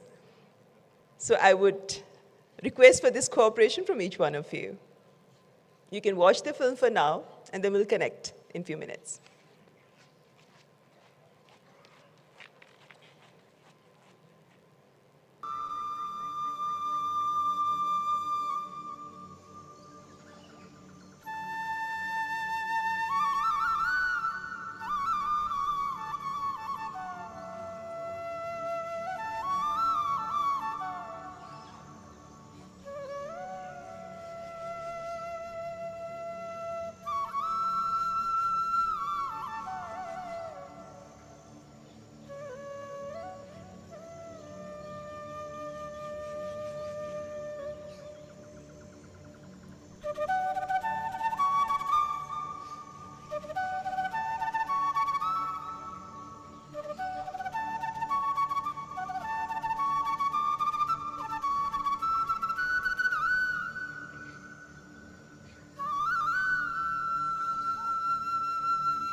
Space, Minister of State for Space, Dr. Jitendra Singh Ji, Member Niti Aayog, Dr. Saraswat, Secretary DOS, Chairman ISRO, Dr. Somnath. Undoubtedly, 2023 holds a special significance for the space sector in India. The year India landed near the south pole of the moon and became the 4th country to soft land on the moon. Kudos to our space scientists and team ISRO who made this monumental feat possible and made the country proud. I was fortunate enough to be witnessing the landing from the Mission Control Center at Strat on that day. And at that historical moment on 23rd August, everyone erupted in cheers and the whole experience was nothing short of a fairy tale. Entire country was in a celebratory mood, the kind I have never seen before, not even when India beats Pakistan in a cricket match. The whole world has praised the efforts of a scientist at ISRO. And it is a matter of pride for our scientists and the space community that Honorable Prime Minister declared this day as the National Space Day. Success of Chandrayaan 3 symbolizes the new India raring to make its mark on the global space sector. And this success has put India's capabilities in space technology in the global spotlight. It has also increased the expectations of our countrymen and the world from India's space industry. And while ISRO continues to be a beacon of innovation, there is another movement brewing, that is the growing participation of the Indian private enterprise in the space sector and in advancing the space technology. I'm pleased to see the momentum in the private sector ecosystem, particularly startups. Number of space startups has crossed more than 200, 5x in 5 years. Growing investment in Indian space sector, 20x in 5 years, crossing $100 million mark 2 times in a row. Very happy to see increasing investments made by the established companies like Anand Technologies, TASL, L&T, etc., and startups like Droupadi Space, Pixel, Digantra, Skyroot, and Agnikul in building capacities. Also very happy to see the outcome, the groundbreaking suborbital launches by Skyroot Aerospace and Agnikul Cosmos, as well as Earth observation satellites launched by Droupadi Space, Tata Advanced Systems, Ajista BST, and Space Kits India. This growth is fueled by implementation of the space sector reforms, the revised FDI policy, and the Indian Space Policy 2023, and several other initiatives taken by the Government of India to facilitate the participation of private industry in the space sector. In fact, last few months, we have multiple initiatives in place and made several announcements to encourage and handhold the private space ecosystem. The seed fund scheme for startups, pricing support policy, mentoring support, transfer of ISRO technology to the private sector, most importantly, the SSLV technology, design lab with simulation software and testing facilities for space objects, international outreach platforms for NGEs, skill development are some of the key initiatives to encourage innovation and develop space capabilities of NGEs.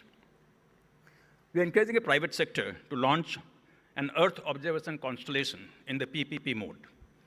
Efforts are being made to make available unused ITU filings for NGEs.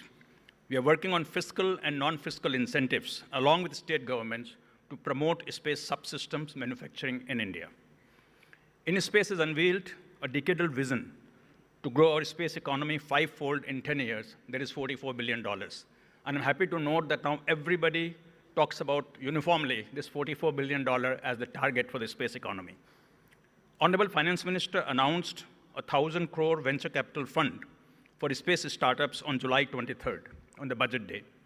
This fund will help bridge the critical financing gaps faced by budding enterprises and ensure their growth and sustainability. And I believe this is the first time Government of India has done anything like that for a specific sector. Several building blocks will need to be put together to achieve the decadal vision. InSpace's continuous endeavor is to enable the ecosystem by bringing all the building blocks together and integrating them in the most meaningful way, by enabling private sector to play a significant role. The 6 building blocks that I have often talked about, and I won't have time to go through them in detail, but are technology and know-how, enabling regulatory and policy environment, global competitiveness, demand generation, infrastructure, and skilling. And as I conclude, I would like to say that if we could put all these building blocks together, some which are already happening, some which are work in progress, there is a huge opportunity waiting to be leveraged in science and technology, in societal benefit, and in economic benefit for the country. We need to dream big and dream as if the sky is not the limit anymore. Thank you very much, ladies and gentlemen. Thank you very much indeed, sir, for your insights. India's space technology truly is becoming a beacon of innovation driven by the collaboration of all stakeholders. And synergy may be an overworked word, but it is really the need of the hour. Thank you very much for that insightful address. And from the launch of the first sounding rocket from Indian soil in 1963 to the Chandrayaan 3 mission to the moon, India has championed a pioneering vision of harnessing space as a catalyst for socio-economic development. This vision has consistently prioritized the cultivation of autonomous capabilities in critical areas such as satellite communication, remote sensing, and access to space with the objective to ensure self-reliance in strategic domains for domestic, social, and economic growth. Now, thanks to this unique vision, ladies and gentlemen, India has represented a model of successful space development for generations of space-aspiring nations. ISRO engaged a consultant to assess the socio-economic impact of Indian space program. I now take the privilege of inviting Mr. Steve Boshinger, Affiliate Executive Advisor, Nova Space, to please present the preliminary findings of the socio-economic impact analysis of Indian space program. Ladies and gentlemen, let us welcome Mr. Steve Boshinger. Welcome, sir. Thank you very much. If we can display the slide. Thank you very much. Dear Honorable Minister of State for Space, dear Mr. Chairman of ISRO and Secretary of Department of Space, dear Mr. Chairman of InSpace, dear executives, ladies and gentlemen. It's a true honor for me to be with you today during this National Space Day and sharing some highlights on the report on the socioeconomic impacts of the Indian space program. This report has been initiated by ISRO with the objective to highlight and assess and evaluate the different level of benefits that have been generated by the Indian space activities. And this project has been developed by a project team of 2 companies, Econ1, based in India and specialized in economic studies, and Nova Space, formerly Euroconsult, a global leading consulting firm in the space sector. This project has included an extensive consultation campaign with Indian stakeholders, and I would like to thank them for their participation. You know, the Indian space program has benefited from constant political support decades after decades, and this has led to a steady growth of national investments in space. These investments have essentially been directed into 2 priorities areas, access to space and satellite applications, but this is not diversifying as the country is pursuing more and more ambitions in other areas such as space science, explorations, and manned spaceflight. With $13 billion that have been invested during the last decade, India stands as the 8th largest space nation in the world in terms of funding. As we just discussed, the Indian space sector, in addition, is developing very fast and is experiencing profound changes. And this is materializing with a large number of new companies entering the space business with more than 200 startups, alongside traditional and legacy players who have been involved in the national space program working with ISRO for decades. And this is leading to a strong diversification of the ecosystem and also a growth in revenues in the industry that we estimate to be at $6.3 billion in 2023, which represents around 1.5% of the global space market in terms of market share.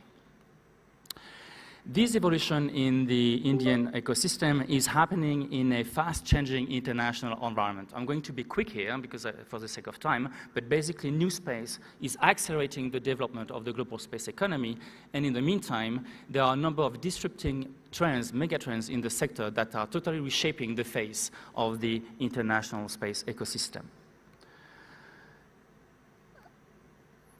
Now, what have been the impacts of the Indian space activities and space sector? First, the economic impacts have been quite significant, as you can see in this chart. We have estimated with the study that the Indian space sector has contributed to $60 billion to the Indian GDP over the last decade through direct, indirect, and induced effects. In addition, it has supported more than 4.7 million jobs in the country, and we estimate that it employs directly 96,000 jobs through the public and the private sector. Another interesting KPI I think that I would like to share is that for every dollar spent and produced, not spent, produced in the space sector, there is an additional $2.54 that have been generated to the national economy. This is what we call the multiplier effect.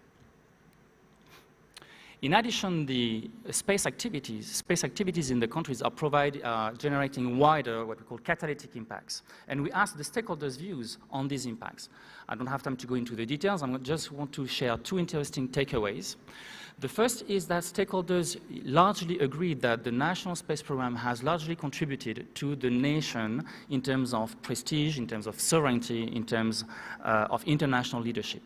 But when it comes to their own company benefit, they tend to report lower level of impacts, such as, for instance, competitiveness, such as, for instance, access to new market, because it highlights the fact that in the past, essentially over the last decade, the National Space Program has essentially been driven by political consideration, but this is expecting to change. You know that commercial space is a key priority of the National Space Strategy. Another interesting takeaway is the different point of view between the legacy players and the startups. Typically, the startups will report lower level of benefits because they tend to develop under their own initiatives so far, sometimes outside the scope of the government, but here again, this is expecting to change with greater collaboration and public-private partnerships. Last but not least, space is providing a wide range of tangible and intangible impacts and benefits to a large variety of end users and verticals, and we discussed that, we heard that very much earlier this morning. It is quite difficult to measure them in an exhaustive manner. So what we try to do here is to highlight the diversity of these benefits through various verticals and use cases that have been able to benefit from life savings, from cost savings, from productivity gains, and much more. And there are much more details in the report. To conclude, the Indian space sector stands at a critical transition time, and this transition is creating specific challenges that are highlighted here from the consultation we have conducted. I will just, for the sake of time, name two. The regulation, because there have been significant regulatory reforms, but they have not produced their full effect yet, and there are strong expectations in this domain. Second, financing. We just heard about the recent announcement of the Space Venture Capital, Space Fund. Access to private capital is vital for startups, and they are fighting to get access to private capital, especially due to an underdeveloped VC ecosystem specifically for space in the country compared to what we can see as well. So there are good initiatives in this way. These challenges are calling for actions. Obviously, I don't have time to go into the details. I will just focus on one, which I think is quite important, which is strengthening collaboration and dialogue within the community, within the space sector, but also with end users. This is really important to develop this connection more and more with end users. Too many players are working in silos, and it is important to strengthen collaboration, find pathways and bridges of collaboration in order to have a fully inclusive space program, help the development to grow in terms of revenues, but also support wider development and maximize the benefits of space for the nation as a whole. With this, I would like to thank you very much for your attention, and I look very much forward to the discussion today. Thank you. Thank you very much, Mr. Boshinger. May I request you to please stay with us on the days for the upcoming report release. And ladies and gentlemen, with that, we are now privileged to request our Honorable Minister to please release the report on the socio-economic impact analysis of the Indian space program.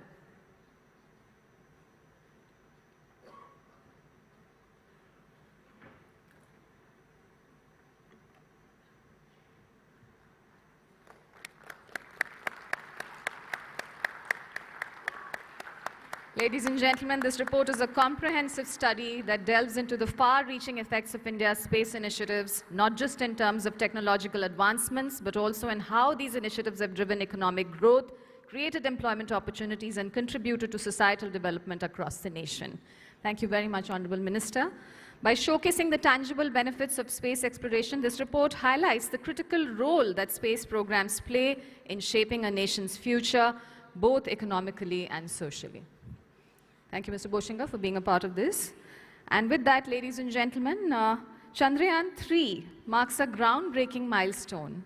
as the first robotic mission to explore the moon's surface and near-surface conditions in the uncharted southern polar region. And this mission has provided invaluable insights into the moon, offering crucial data that will not only pave the way for future lunar explorations, but also significantly enhance our scientific understanding of the solar system. Ladies and gentlemen, here is a short video on Chandrayaan 3 science outcome. Let's all take a look at this video on Chandrayaan 3 science outcome.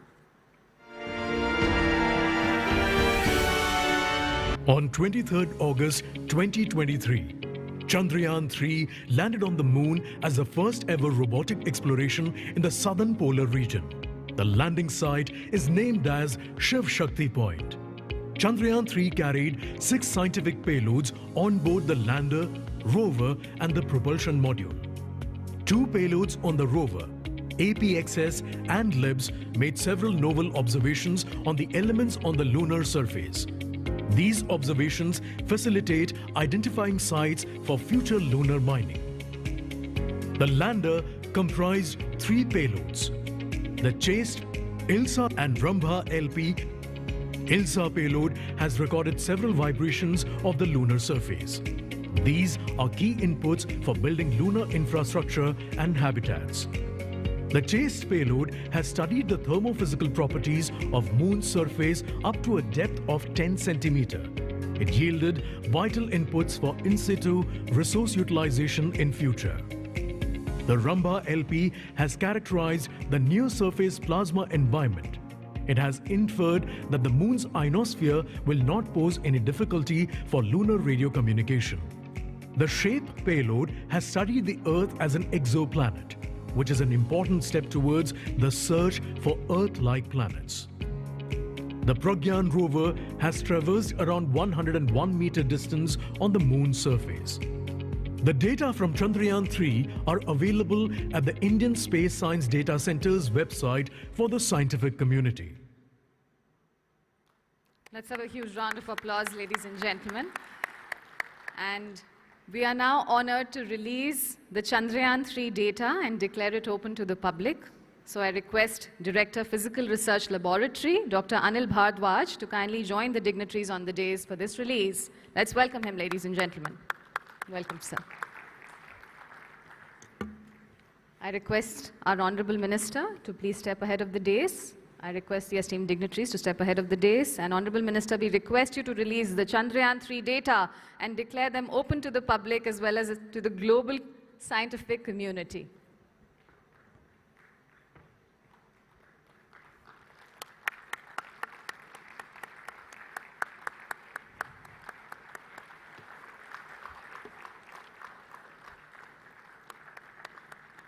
Chandrayaan 3, India's third lunar exploration mission, is a remarkable achievement. This mission represents a significant step forward in lunar science and exploration, and this data will actually empower scientists around the world to collaborate, explore, and expand our understanding of the moon and beyond.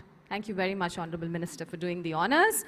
And with that, ladies and gentlemen, it is now my privilege to invite on stage Shri Shantanu Bhattawdekar, Scientific Secretary, to please join us on stage and introduce our keynote speaker. Let's welcome Shri Shantanu Bhattawdekar. Welcome, sir.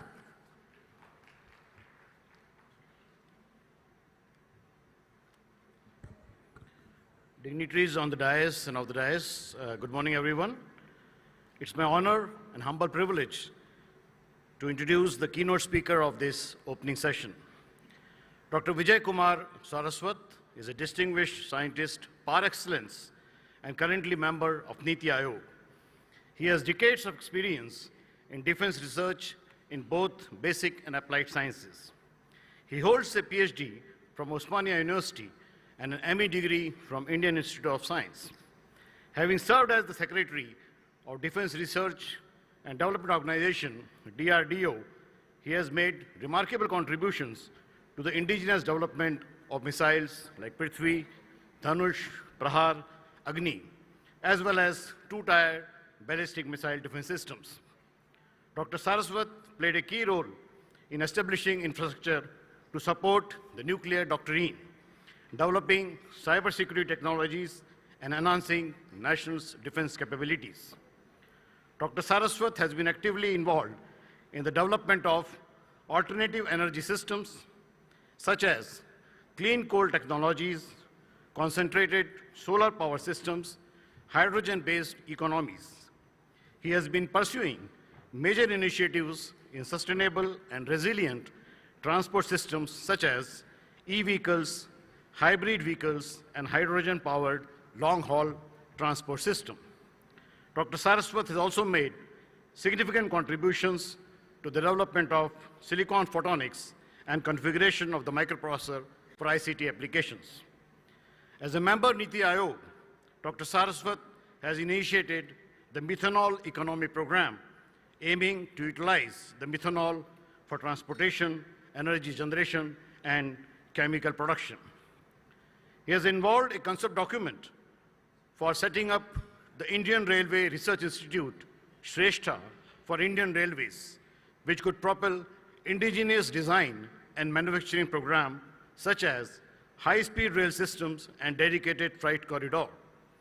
Dr. Saraswat also led an important empowered technical advisory committee for the development of national supercomputing systems with strategy for development as a multi-organization mission.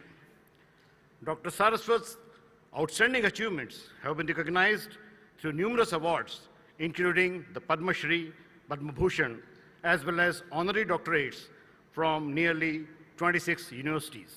Sir, we are honored by your gracious presence amongst us. Thank you.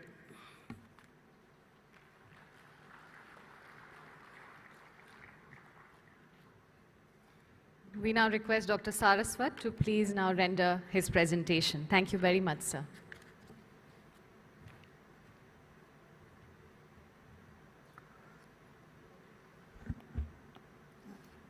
Very good morning, Namaskar.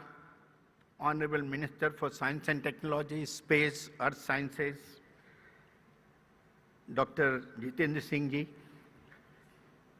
Dr. Somanath, Dr. Goenka, and all the distinguished dignitaries participating in this National Space Day celebration. Ladies and gentlemen, at the onset, I would like to congratulate Indian scientific community for bringing this day to us after a very, very rigorous journey of about 60 to 70 years. A journey which has been full of events, a journey which has thrown up a lot of innovations, a journey which has brought economic value to the space. And we are all very proud to celebrate this National Science Day in the memory of the launch of Chandrayaan 3. I would like to start my talk with our Honorable Prime Minister's statement, who said about the space that it is evident that 20th century tendency of trying to rule the space and the space sector divided the countries of the world. Now in the 21st century, India will have to ensure that space plays an important role in uniting and connecting the world. My topic is space economy. So I will start with what is space economy, which is nothing but a full range of activities and the use of resources that create value and benefits to the human beings in the course of exploring, researching, understanding, managing and utilizing space. You know our India's own space program is guided by the vision of none other than Dr. Vikram Sarabhai, who said that we must be second to none in the application of advanced technologies to the real problems of man and society. And that's why all elements of space have been particularly covered as part of our journey. A glimpse of the global space economy as on January 2022, there are 9,984 satellites orbiting the Earth, out of which about 6,718 satellites are active. There are 91 countries operating in space, and 8 countries have orbital launch capabilities. There are 14 companies that conduct regular launches. And India stands in the active satellite about top 10 countries. We are at number 5 or 6 now, and probably we'll be jumping in near future to the first 3 or 4. So what is the space ecosystem? And it is big, it is growing. Nations operating in space, as I mentioned earlier, at 91, with a 5% rise year on year. Size of the global space economy in 2020 was $469 billion with a 9% year-on increase. Commercial space revenue is about $362 billion with 6% rise. Global government space program spending is about $107 billion with a 19% increase. Investment globally about 272.3. Global launch attempts in 2022, 186. Number of payloads deployed in 2022, 2,354, 36% increase. And average number of payloads per launch is about 12.7, which is about 6% increase year on year. What is the space economy forecast globally and for India? We are seeing increased participation of the private sector, greater than 1.8 trillion economy, and frequency travel to space. Indian space scenario, space economy is about $5 billion in 2022. 1.8% of GDP, which is about $0.7 trillion, more focused on the second order impact, space reaching all. We are emerging trends in space which are with respect to utilization like mining, rare metals, minerals, hospitality, farming. And in 2021, the Indian space industry contributed 2% to the global share. And this is expected to rise by 8% in 2023 and further to 15% by the year 2047. If you want to look at what is space economy, we have to see all the downstream, upstream, and the mainframe activities. Upstream, of course, provisioning of the technology and space systems, designing, building, manufacturing, and operating components and space, managing the ground systems. Launch activities are the mid-segment. We are designing, building, manufacturing, and operating equipment and services related to the launch of space systems and space activity support services. Downstream, of course, is the space-enabled services and applications. We are designing, building, manufacturing, operating equipment, services, or applications that require data or other services from space-based systems or components, which is, of course, in combination of space-related research and development and also requires space education and training. If you see the investment in space, countries around the globe, $92 billion in their space programs, of which 83% come from just 5 countries. In the same year, startup space ventures attracted more than 15 billion, breaking the 7.7 billion record. In addition, 2021 was a record-setting year for the number of startup space deals. You can see India with about $1.84 billion. That is the kind of a number we have, whereas USA is about 54.6, China is 10.3, and investment is rising.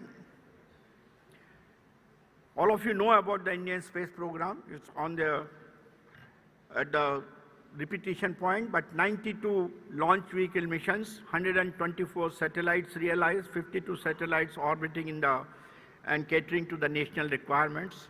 Launched about 424 satellites from 34 countries. This is 2023 data. ISRO's capabilities have multiplied over the years, with starting from the SLV-3 of the yesteryears to PSLV, GSLV, LVM-3, SSLV, and now reusable launch vehicles and LVM-3 upgrade.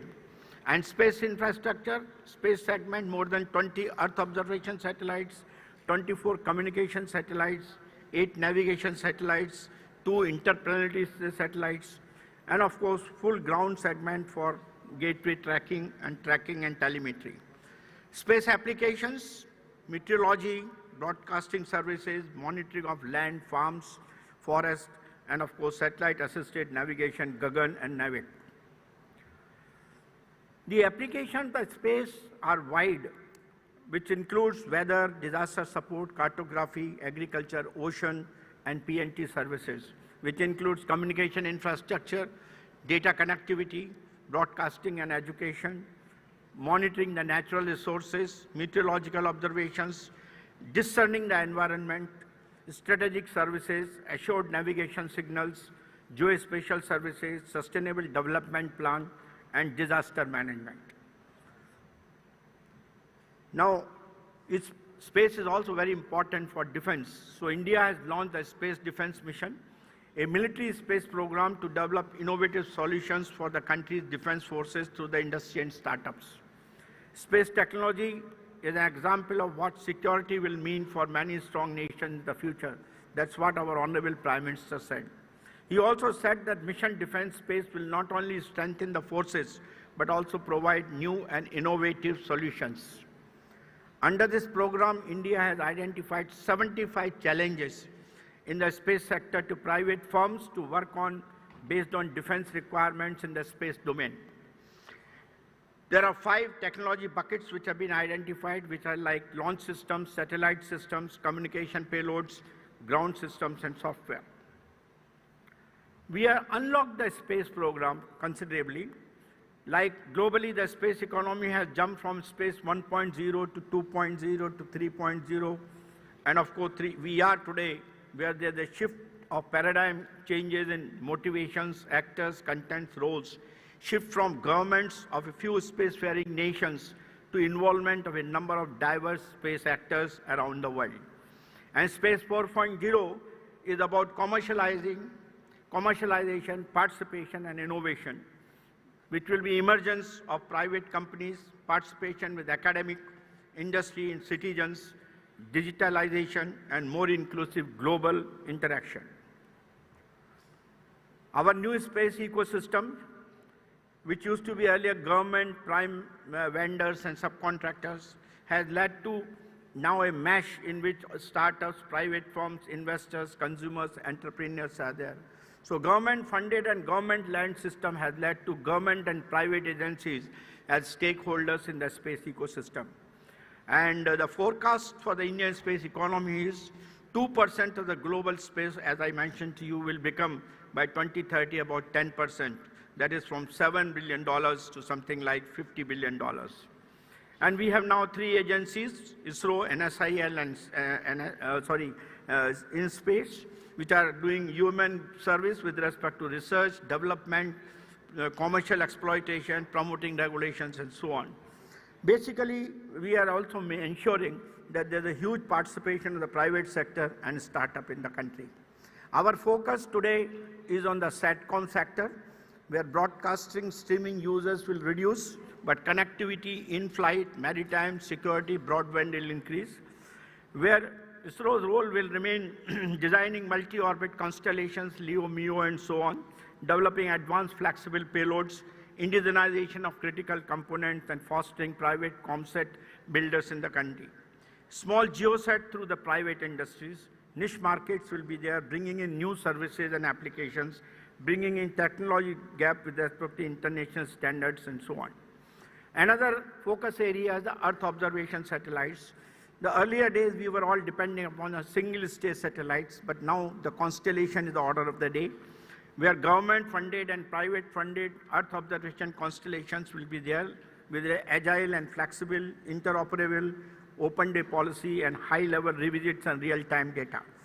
So you have funding by Government of India, private sector industries, and private and public launches, which is already happening in our country. It will ensure that the government will anchor customer, government EO constellations plus private EO constellations, and private launches will be the reality of the day. There is a new space beyond India's emerging private sector. As Dr. Goenka was mentioning, today we have a very good active private sector like for space transportation, you have a Skyroot Aerospace, which has done 1 suborbital flight with composite structures, Agni-cooled Cosmos with a semi-cryogenic engine test, LOX methane, Bellatrix Aerospace with first demo thruster in orbit servicing and space running, Pixel India with third demo satellite, hyperspectral imaging, first 2 demo nano satellite, CubeSat, bus and deployers, Digantra with first demo space debris collection, it is yet to take place.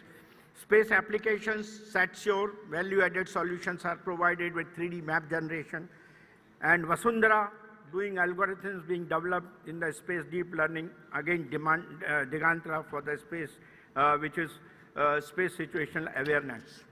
Indian private sector has grown from what used to be 7 once upon a time, is now 47, cumulative about more than 100.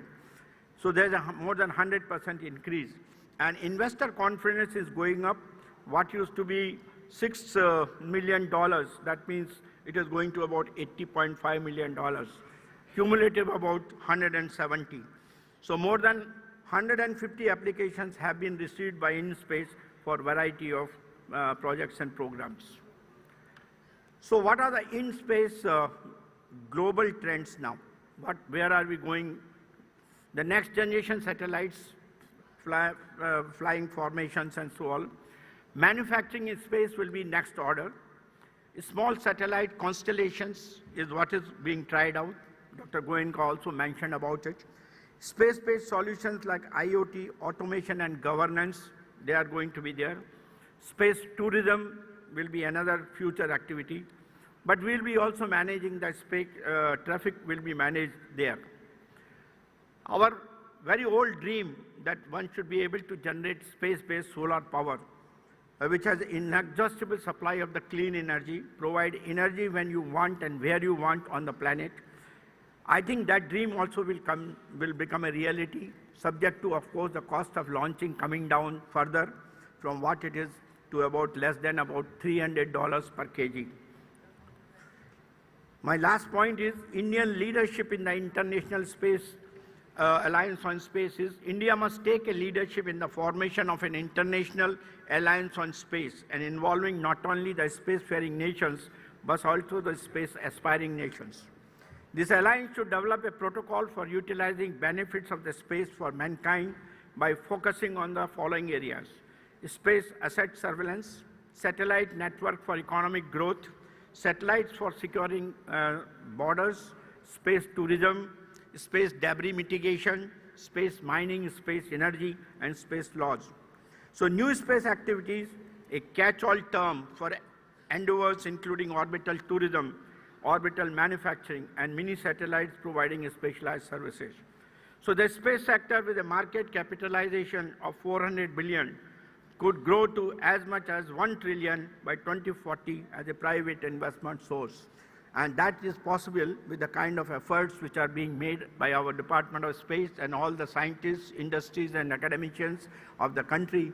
I think we will one day be coming in the first 3 nations as far as space and space technologies are concerned. And I wish all the participants for their today hearty congratulations for their achievements in this particular journey to space and celebrating this coveted National Space Day. Thank you very much. Thank you very much, sir, for the enlightening keynote on the occasion of the National Space Day. With that, I now request Secretary, Department of Space and Chairman ISRO, Dr. Somnath, to please felicitate the Honorable Minister with a token of our gratitude. I request you, Dr. Somnath, to please felicitate our Honorable Minister with a small token of our gratitude. We are so grateful to you, sir. We cannot thank you enough. We request the Honorable Minister to please accept this token of gratitude. A huge round of applause, ladies and gentlemen, for the Honorable Minister of State for Space. Dr. Jitendra Singh ji, thank you so much, sir. And Dr. Somnath, I would request you now to also felicitate our keynote speaker at this juncture, our keynote speaker, Member Niti Aayog, Dr. Vijay Kumar Saraswat. We request you, Dr. Somnath, to please do the honors. A big round of applause, ladies and gentlemen, for our keynote speaker.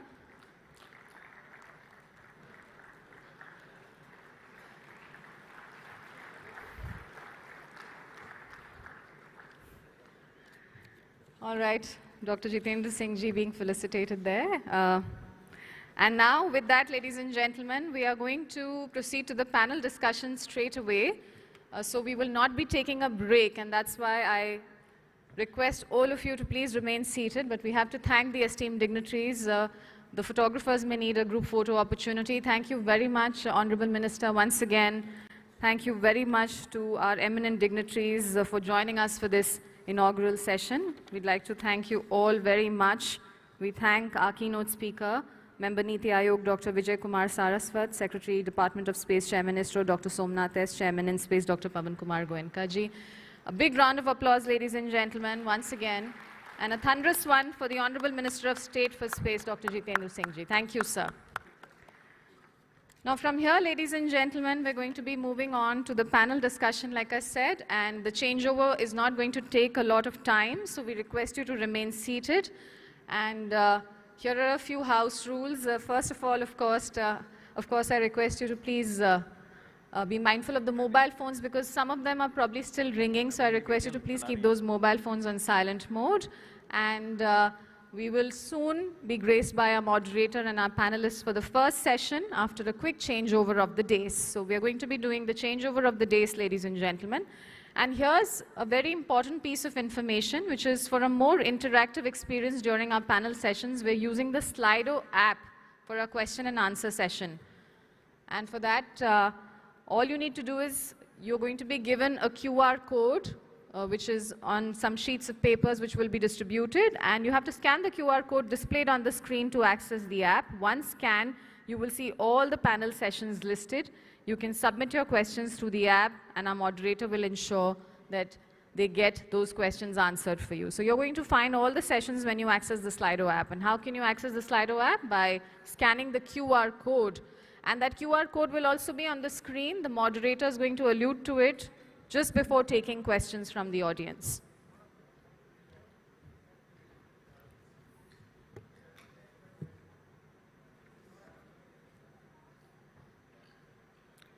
Ladies and gentlemen, I request you to remain seated, not go away anywhere, because this is going to be a very, very interesting theme.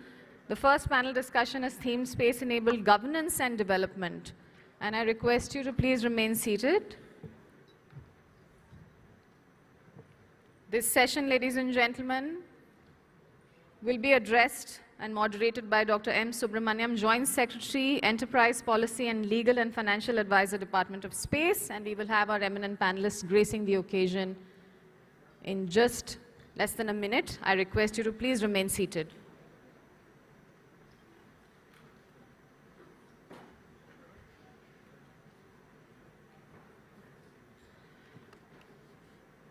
So, ladies and gentlemen, the stage is now set, and it is truly my honor to invite the eminent panelists on stage now.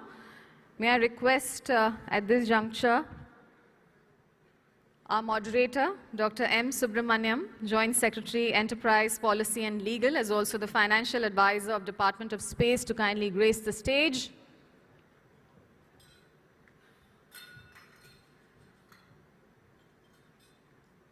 And our panelists are getting mic'd up, ladies and gentlemen.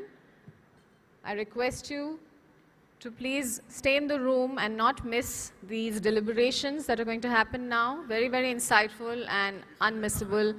So I request you to please remain seated. And now we're going to be inviting our panelists on stage.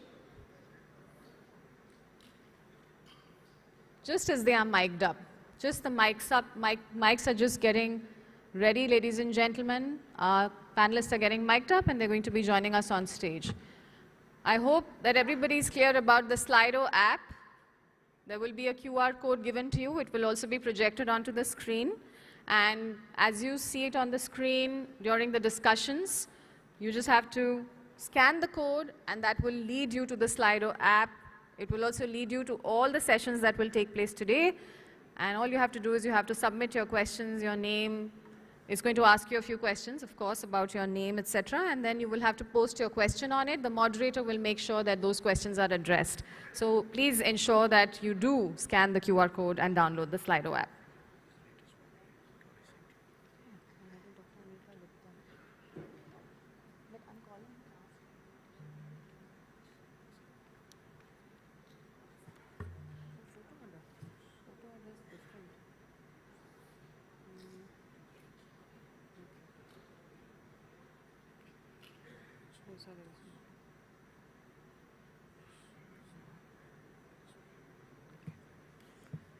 Ladies and gentlemen, we now invite our moderator, Dr. M. Subramaniam, Joint Secretary, EPL, Department of Space. He's also the Financial Advisor of the Department of Space. Let's welcome him. Warm welcome to you, sir. I'd like to invite our eminent panelists, Shri Kushvinder Vora, Chairman, Central Water Commission, Department of Water Resources, River Development and Ganga Rejuvenation. We have with us Shri Krishna S. Vatsa, who is member, National Disaster Management Authority. A very warm welcome to our eminent panelists. We have Dr. Pramod Kumar Meherda, who is the Additional Secretary, Department of Agriculture and Farmers Welfare. And we have Shri Anjan Kumar Mohanty, Additional Director General of Forest, Ministry for Environment, Forest and Climate Change. We also invite Dr. Anita Gupta, Scientist G, Department of Science and Technology.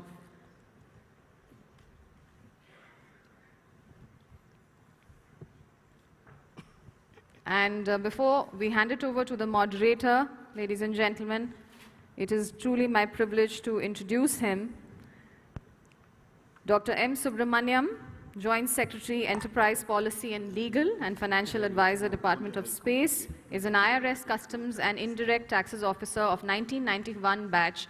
Currently, like I said, Joint Secretary and Financial Advisor in the Department of Space. He has in earlier stints worked as Director Drawback, Directorate of Revenue Intelligence, Consul Trade in CGI, New York, and recipient of President's Certificate of Appreciation in 2008. A very warm welcome to you, sir. And I request you to please take over now with this panel discussion. Thank you. Yeah, good morning. Just small, before we start the panel discussion, I think I need to give some opening remarks, setting the context for the panel topic about space-enabled governance and development. Honorable Prime Minister of India, Shri Narendra Modi ji, on several occasions said, I quote, there should be no space between common man and space technology. This has been the goal of Indian space program since its inception, that is socio-economic development. In the words of father of the Indian space program, Dr. Vikram Sarabhai, I quote, if we are to play a meaningful role nationally and in community of nations, we must be second to none in the application of advanced technologies to the real problems of man and society.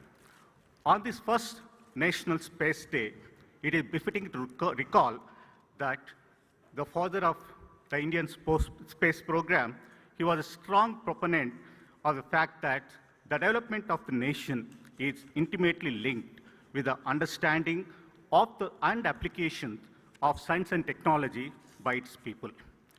Governance and development are integrally connected. Space technology-derived inputs, along with geospatial technology and field information adopted in an integrated manner, will enable very proper evaluation of projects or missions, devising appropriate mechanisms, effective implementation, and efficient monitoring of projects and missions. Advances in space technologies have been used by several departments to leverage for ensuring proper decision-making process, thereby improving the quality of governance. We in the Department of Space, ISRO, and InSpace are fully cognizant of the fact that space technology immensely contributes towards expanding the potential for building systems and platforms that can lead to inclusive and sustainable development while fueling economic growth. It is also relevant to highlight here that technology, more specifically space technology, can play a very crucial role in realization of sustainable development goals set by United Nations. There have been numerous applications enabled by Department of Space, ISRO, to several departments of the government, which facilitated effective management of projects in a targeted and focused way, thereby improving the quality of governance and service delivery. Space tech governance attributed immensely in numerous programs, especially Swachh Bharat Abhiyan, providing education, communication, and health services in far-flung areas, as in telemedicine and telehealth programs. Further, the contribution of navigation satellite systems of Department of Space in dealing with natural calamities, as well as mission mode e-governance projects like Digital India, Smart City Mission, National Mission for Clean Ganga, etc. have been immense. So it is now with these opening remarks setting up the context for this panel discussion, I now feel it's appropriate to introduce our esteemed panelists. So if we can say we have with us the eminent panelists from 5 departments which have set up specialized cells, namely Ministry of Agriculture from Mahalanobis National Crop Forecast Center, Ministry of Environment, Forests and Climate Change had set up Forest Survey of India, Ministry of Home Affairs, National Disaster Management Authority has set up Integrated Control Room for Emergency Response, Central Water Commission has set up National Water Informatics Center, and Department of Science and Technology, the Survey of India, to make use of space technology to improve the governance and thereby development in their areas of work. So the bios of our panelists have been so overwhelming, but due to constraint of time, I may be excused for making it very brief. So it's now my pleasure to introduce the esteemed panelists of the day who have been instrumental in their respective domains to make the best use of space technology. Sri Krishna S. Vatsa, he is a member of National Disaster Management Authority, Ministry of Home Affairs. He was a policy advisor, UNDP, New York, and Nairobi, and also Regional Disaster Reduction Advisor for South and Southwest Asia, UNDP, New Delhi. In his career, over 32 years, he held several managerial, technical, and advisory positions to the Government of India, Government of Maharashtra, and UNDP, supported many initiatives in livelihoods, microfinance, food security, rural housing, and other related matters. Sri Kushvinder Vohra, Chairman, he is yet to join us. Central Water Commission is in charge of water planning and project, river management, design and research, and human resource management in the Commission. He is also the President, Indian Water Resources Society, and Vice President, International Commission in Irrigation and Drainage. Dr. Pramod Kumar Mehardia is an IAS officer and is currently Additional Secretary in Department of Agriculture and Farmers Welfare, and he is the Chief Executive Officer of PM Kisan Yojana, one of the largest DBT schemes in the world. He is in charge of various divisions in the ministry, such as Digital Agriculture, Farmers Welfare, Pradhan Mantri Fasal Bima Yojana, Mechanization and Technology, and International Cooperation. Sri Anjan Kumar Mohanty, he is an Indian Forest Service officer and is currently the Additional Director General of Forests in the Ministry of Environment, Forests and Climate Change. He has also worked in Ministry of Social Justice and Empowerment and Central Academy for Forest Service Officer as a faculty. He discharged duties in several capacities in the field of wildlife management and rural development. Dr. Anita Gupta, Scientist G and Head of Innovation and Entrepreneurship in the Department of Science and Technology, played a vital role in establishing over 100 technology business incubators at institutions of academic excellence, including IITs, IIMs, and NITs. She has been instrumental in the new initiative, NIDHI, which stands for National Initiative for Developing and Harnessing Innovations under Prime Minister's National Initiative of Startup India. So now with these remarks, now I would like to introduce what is the format of panel discussion going to be. Initially, all the panelists are going to speak for 3 to 4 minutes in the first round. In the next round, there is going to be questions, and some of the questions are going to be from audience. There are several questions which are received. So now I'll start over to our esteemed panelists, please, starting with Sri Krishna S. Vatsa, please. You can do that from your seats. That's ideal. Thank you. Thank you very much. Thank you very much for inviting me. I would like to mention that the climate change impacts are presenting new challenges before us, that we are seeing more and more extreme rainfall events in the country. We are also witness to rise of atmospheric hazards, heat waves, urban floods, forest fires, and lightning. Lightning has emerged as one of the biggest killers in the country.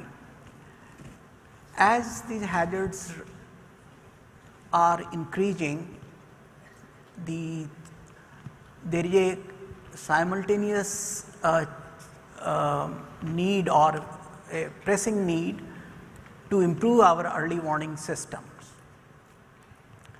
And if we, for improving our early warning system, there are two things that are needed. One, of course, is that we need to expand the observational network. And second, that we need to get more and more satellite feed and more satellite images. And both the findings from the observational network and the satellite feed need to come together to provide precise and targeted early warning system. So we need to depend upon the satellite network for getting accurate information. Now, last 30-35 years, there have been huge developments.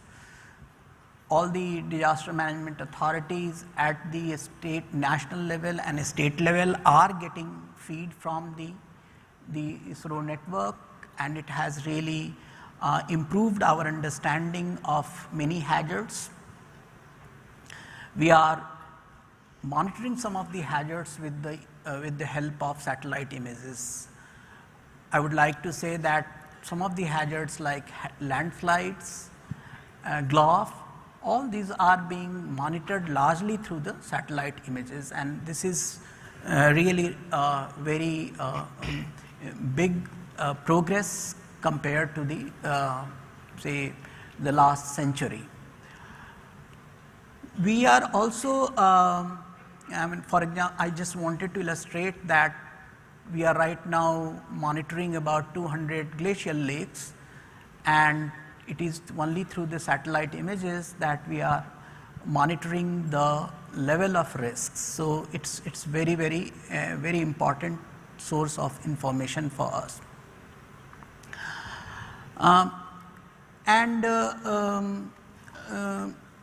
The issue is that sometimes there is a problem of data latency, and that is something that we are facing, that we are not getting feed on a continuous basis, largely due to the satellite not being available or the feed not being available on a continuous basis. So we need to have a more foolproof system of getting the feed on a continuous basis. Two, that we need to have better interpretation of the satellite images. And three, that we need to have more technical capacities within the disaster management authorities at the national level and at the state level to interpret the data and apply them in practical situations, or to develop products which are actionable. On the institutional side, I would say there is a huge progress. Within the NRSC, the capacity, the scientific capacity has expanded considerably, and we have an excellent interaction with the NRSC, and the number of scientists working together on different hazards. We have so many hazard atlases coming through. We have, almost all parts of the country, we have the flood hazard atlas available. And this is again so reassuring.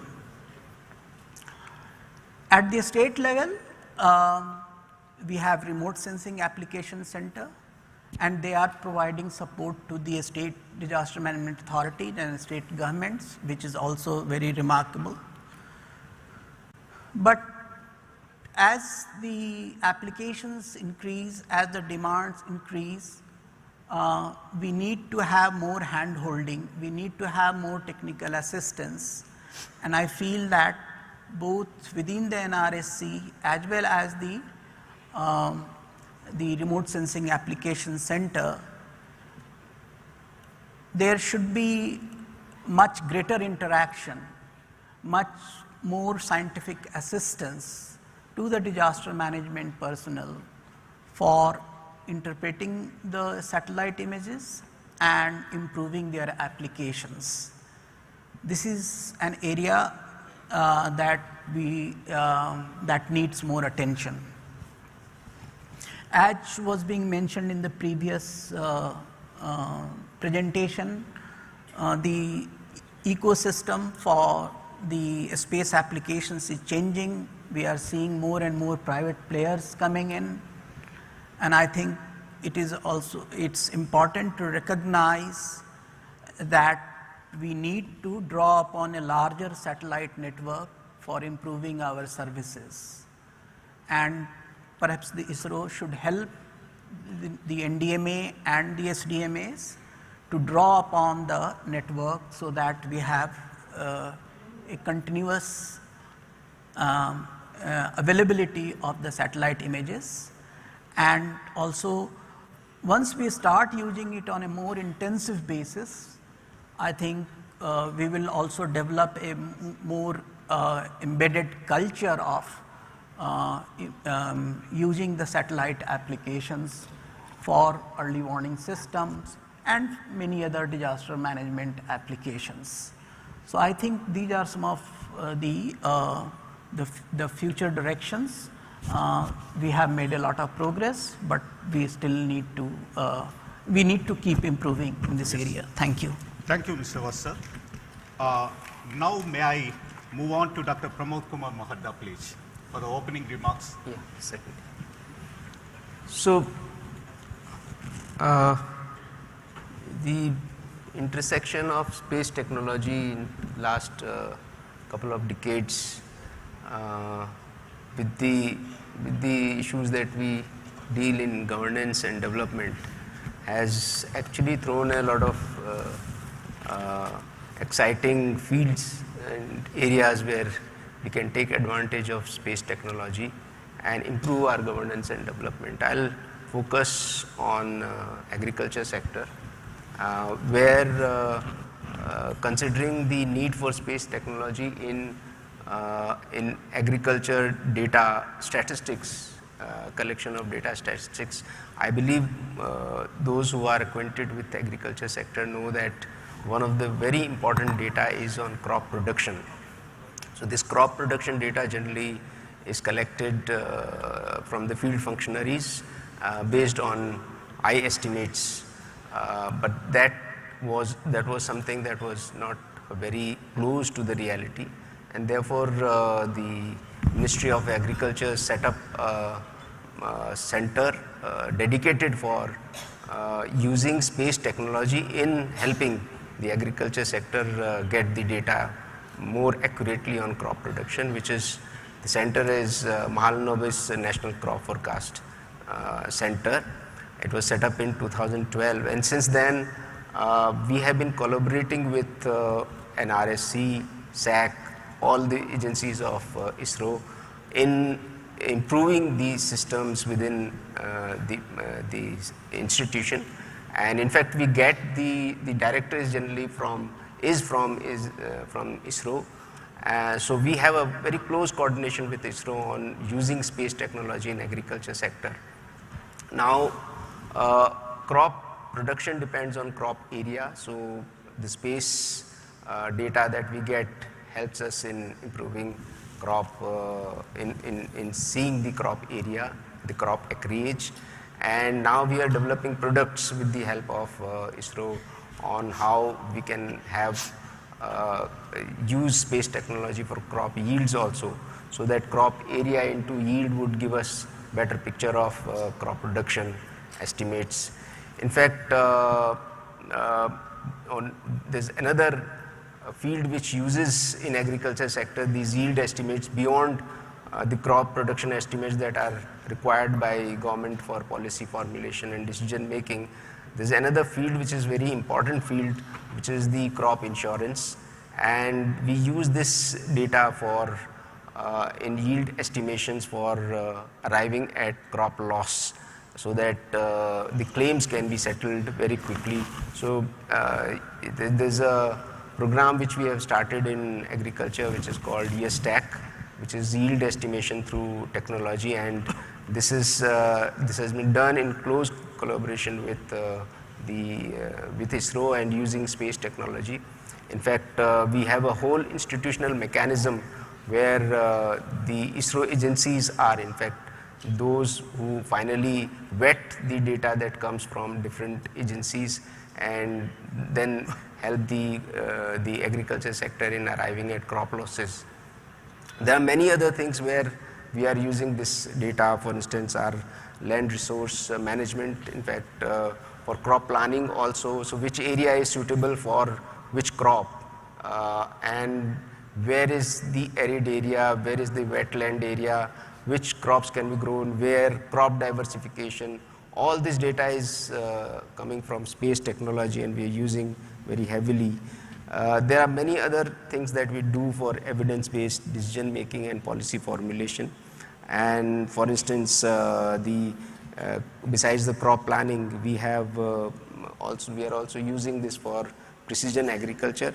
Very recently, we have initiated a very ambitious project called Krishi Decision Support System, which we call Krishi DSS, which was just a few days back launched by our Honorable Minister of State.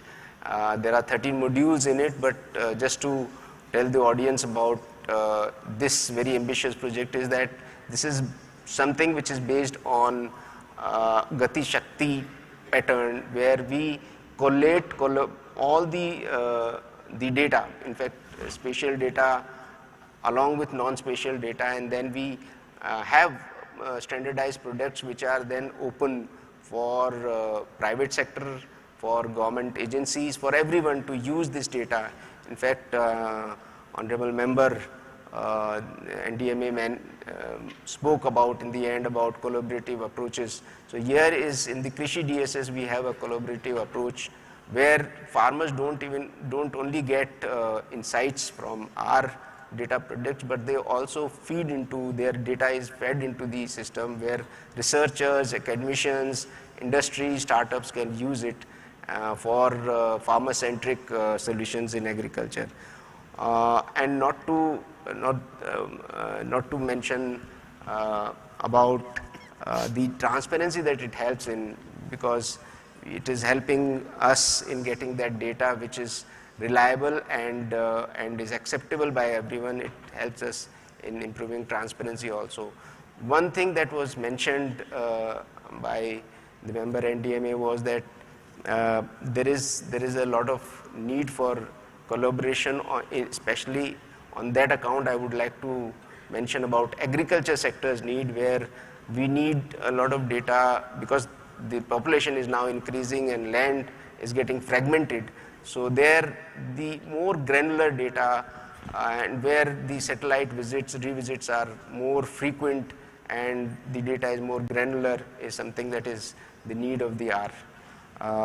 And I would just in the closing remarks would say, just mention about one issue. I don't want to elaborate more on it because member NDMA has already mentioned about it, is the disaster response. So I was one anecdote where I was actually sitting in NRSC Hyderabad, and on October 5, 2023, I still remember the glacier broke down and there was a landslide in Sikkim, and immediately NRSC could give where it was located with the help of the satellite images, and disaster response could actually take place after that based on such data. In fact, we are using this data heavily for our disaster preparedness, which is in agriculture sector is mostly about the drought management. So with the help of ISRO, we have in fact developed a drought management portal through using Vedas data, and many more such tools we are now trying to develop through Krishi DSS, where flood management will also be important for crop assessments, etc. So that is all I wanted to say in my initial remarks. Thank you. Yeah, thank you. Thank you. Now over to Mr. Anjan Kumar Mohanty, please. Yeah, thank you, Dr. Subramaniam. As far as forest and wildlife management is concerned, because I'm from Ministry of Environment, Forest and Climate Change, I'll talk a little bit of forest and wildlife management. The mandate is about objective assessment of huge resources we are having, and their monitoring, and of course their conservation for the posterity. And as I told, it is a huge resource. If you see the country scale, so the forest cover is about, forest and tree cover is about 80 million hectares in a country of about 328 million hectares. And also we have got forest land of about more than 77 million hectares. To have this in a very comprehensive way, and different aspects of management and different aspects of components, a very difficult task if we go by ground verification and take assessment physically.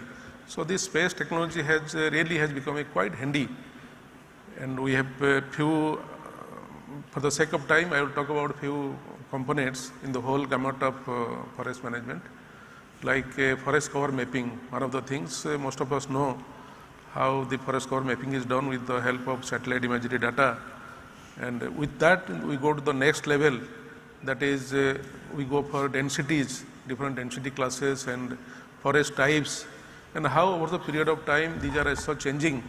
They also give us quite insight into that. We also take up land use changes vis-a-vis urban development and agricultural development, whether there is any impact on these kind of developments on the forestry resources and forest land. That also we get to know by analyzing the data. Then I will come to wildlife management. That is quite interesting and it is more technical. The wildlife movement, migration patterns, animal behavior, these are also being tracked nowadays by satellite collaring. So as we know, in the oceanic areas also we have got these olive ridley turtle. They come to the coastal areas for laying eggs and they go back, and by tracking them we get a lot about their behavior and their conservation values, conservation importance. So these are also noted and they are used to understand the whole ecosystem we are living in. One of the key areas which Mr. Krishna Bhatt mentioned just now, because we are also in collaboration with National Disaster Management Authority, it is regarding forest fire monitoring. That is one of the areas in the whole forest and wildlife management. We have actually done a lot of progress by monitoring how generating hotspots and transmitting to the end users, they are the subscribers, particularly the ground staff of forest departments. So we get much early in case of any fire incidents, and we take care of and we mobilize resources like manpower and forest fire fighting equipments, and we take control by and thereby reducing the probable damages, large damages, and we reduce them. These are all the data we create and data we generate. They are really very useful in making our policy documents and making action plans, and of course implementing those action plans. These satellite data and this space data rather, they have come really handy and quite helpful to us.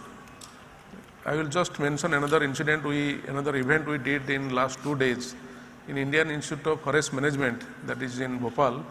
We, in a run-up to this big event, we had a 2 days workshop there, application of space technology in the field of forest and wildlife management. We just concluded. It was a learning for everybody. Experts we had invited from NRSA also, and ISRO and many other user agencies, and stakeholders, and of course forest departments. The kind of data, kind of application, and in their own way improvisation they have done for to suit their site specific requirements, it was quite amazing to see. And I am sure in the days to come we are going to have more and more refined data, more and more evolved data, which will give us more objective possibilities to make our management more effective. Thank you. Thank you. Thank you. Over to you, ma'am, now, from DST. So, very good afternoon to one and all, and I must congratulate each one of 1.43 billions on this very momentous occasion of having being celebrated this National Space Day, a very historic day. So, needless to say, having worked with Department of Science and Technology, we are actually sector agnostic. How the role of technology can impact each and every one of us, and our PM has been champion of the way technology and innovation could be game changer for the years to come, and that will be the defining pillars as we progressively target our overarching aspirations of being Viksit Bharat.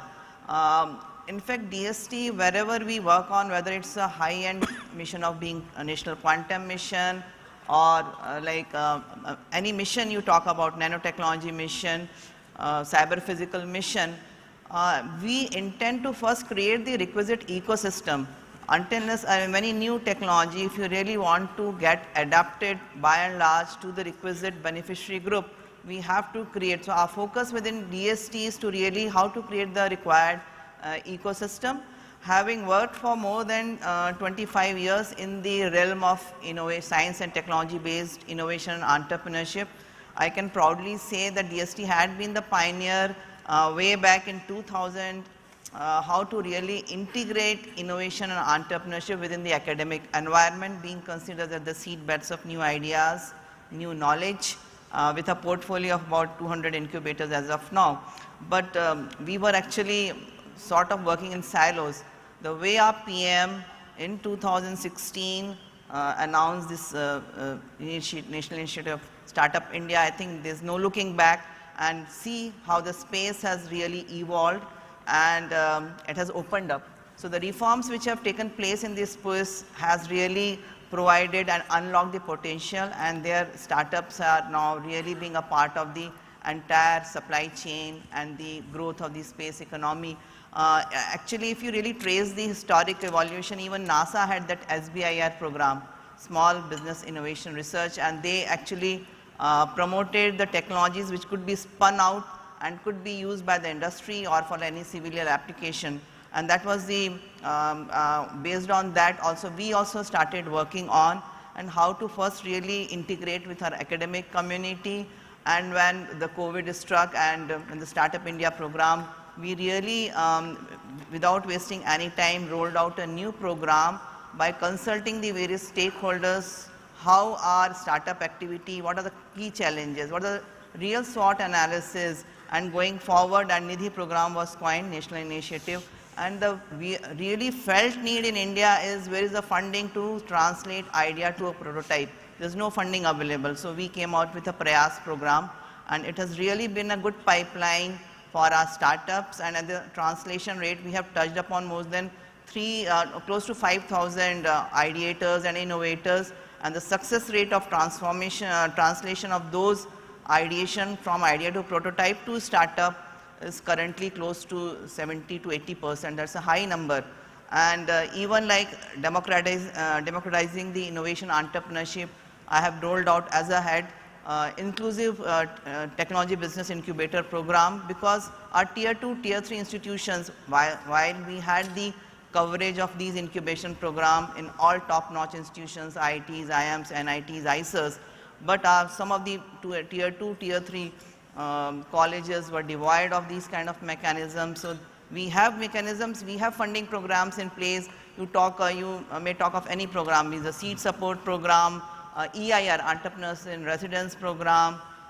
Even during Kavach, we rolled out a Kavach program during COVID times in the history of DST. In a span of 3 days, we could roll out, and it was 50 CR program, and 50 odd startups were supported. And there we learned that if private sector is on board right at the drawing board stage, we can compress the time to market and the products which can hit the market in a minimal time. And I think that kind of model we really need to replicate, be it like space technology, or now the traditional sectors like mining sector has opened up.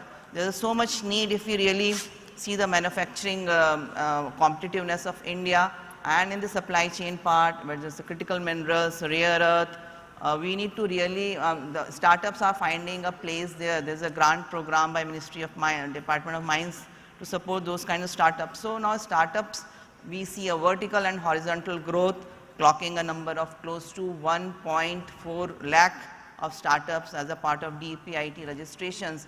And we had one of its kind initiatives, India Innovation Growth Program with on PPP model with FICCI, Lockheed Martin, which is an aerospace company in US, and Tata Trust.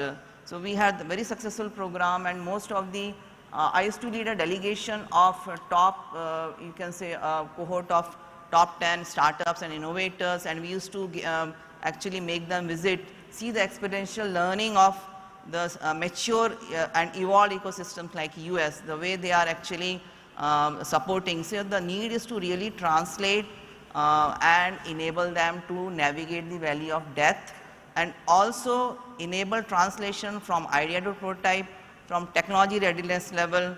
So most of the support programs actually from government funding actually are at lab level, 3 or 4. So there's a critical funding gap between 4 to 6 where we can really demonstrate, create a test bed, and then enable and sort of create a living lab for these innovations to be demonstrated and in real life conditions. And then that will actually encourage the interest from the industry. And once you are actually at the TRL level 7, industry should really chip in. And then we need to translate from TRL level to manufacturing readiness level to investment readiness level. So now is the time when we are targeting for the Viksit Bharat, and we need to prioritize and bucket our priority areas where India needs to position itself, and then systematically address through a thorough mapping and analysis that this will be the roadmap going forward. I think currently I have moved on from innovation entrepreneurship, heading climate, energy and sustainable technology. So what Mr. Srivas talked about and what they all talked about in Agri and MOFCC, we have a clear role to play as a part of National Action Plan of Climate Change. DST is actually spearheading 2 national missions. One is National Action, National Mission on Sustaining Himalayan Ecosystem, and huge role of satellite mapping data to really see that the way glaciers are melting. We have set up state-of-the-art lab in University of Kashmir to really map, and startups like IdeaForge, they are being used to collect the data and the surveillance part. Yeah, I have much more that I'll tell you. I know, like you have too much of a lot of information, but unfortunately due to time constraints, I just have to put a stop here. Like, you know, there is so much of work which is happening with regard to the private sector in space. There are a lot of things what you said about the technology readiness levels and what you said of the incubation centers, all are being handled by our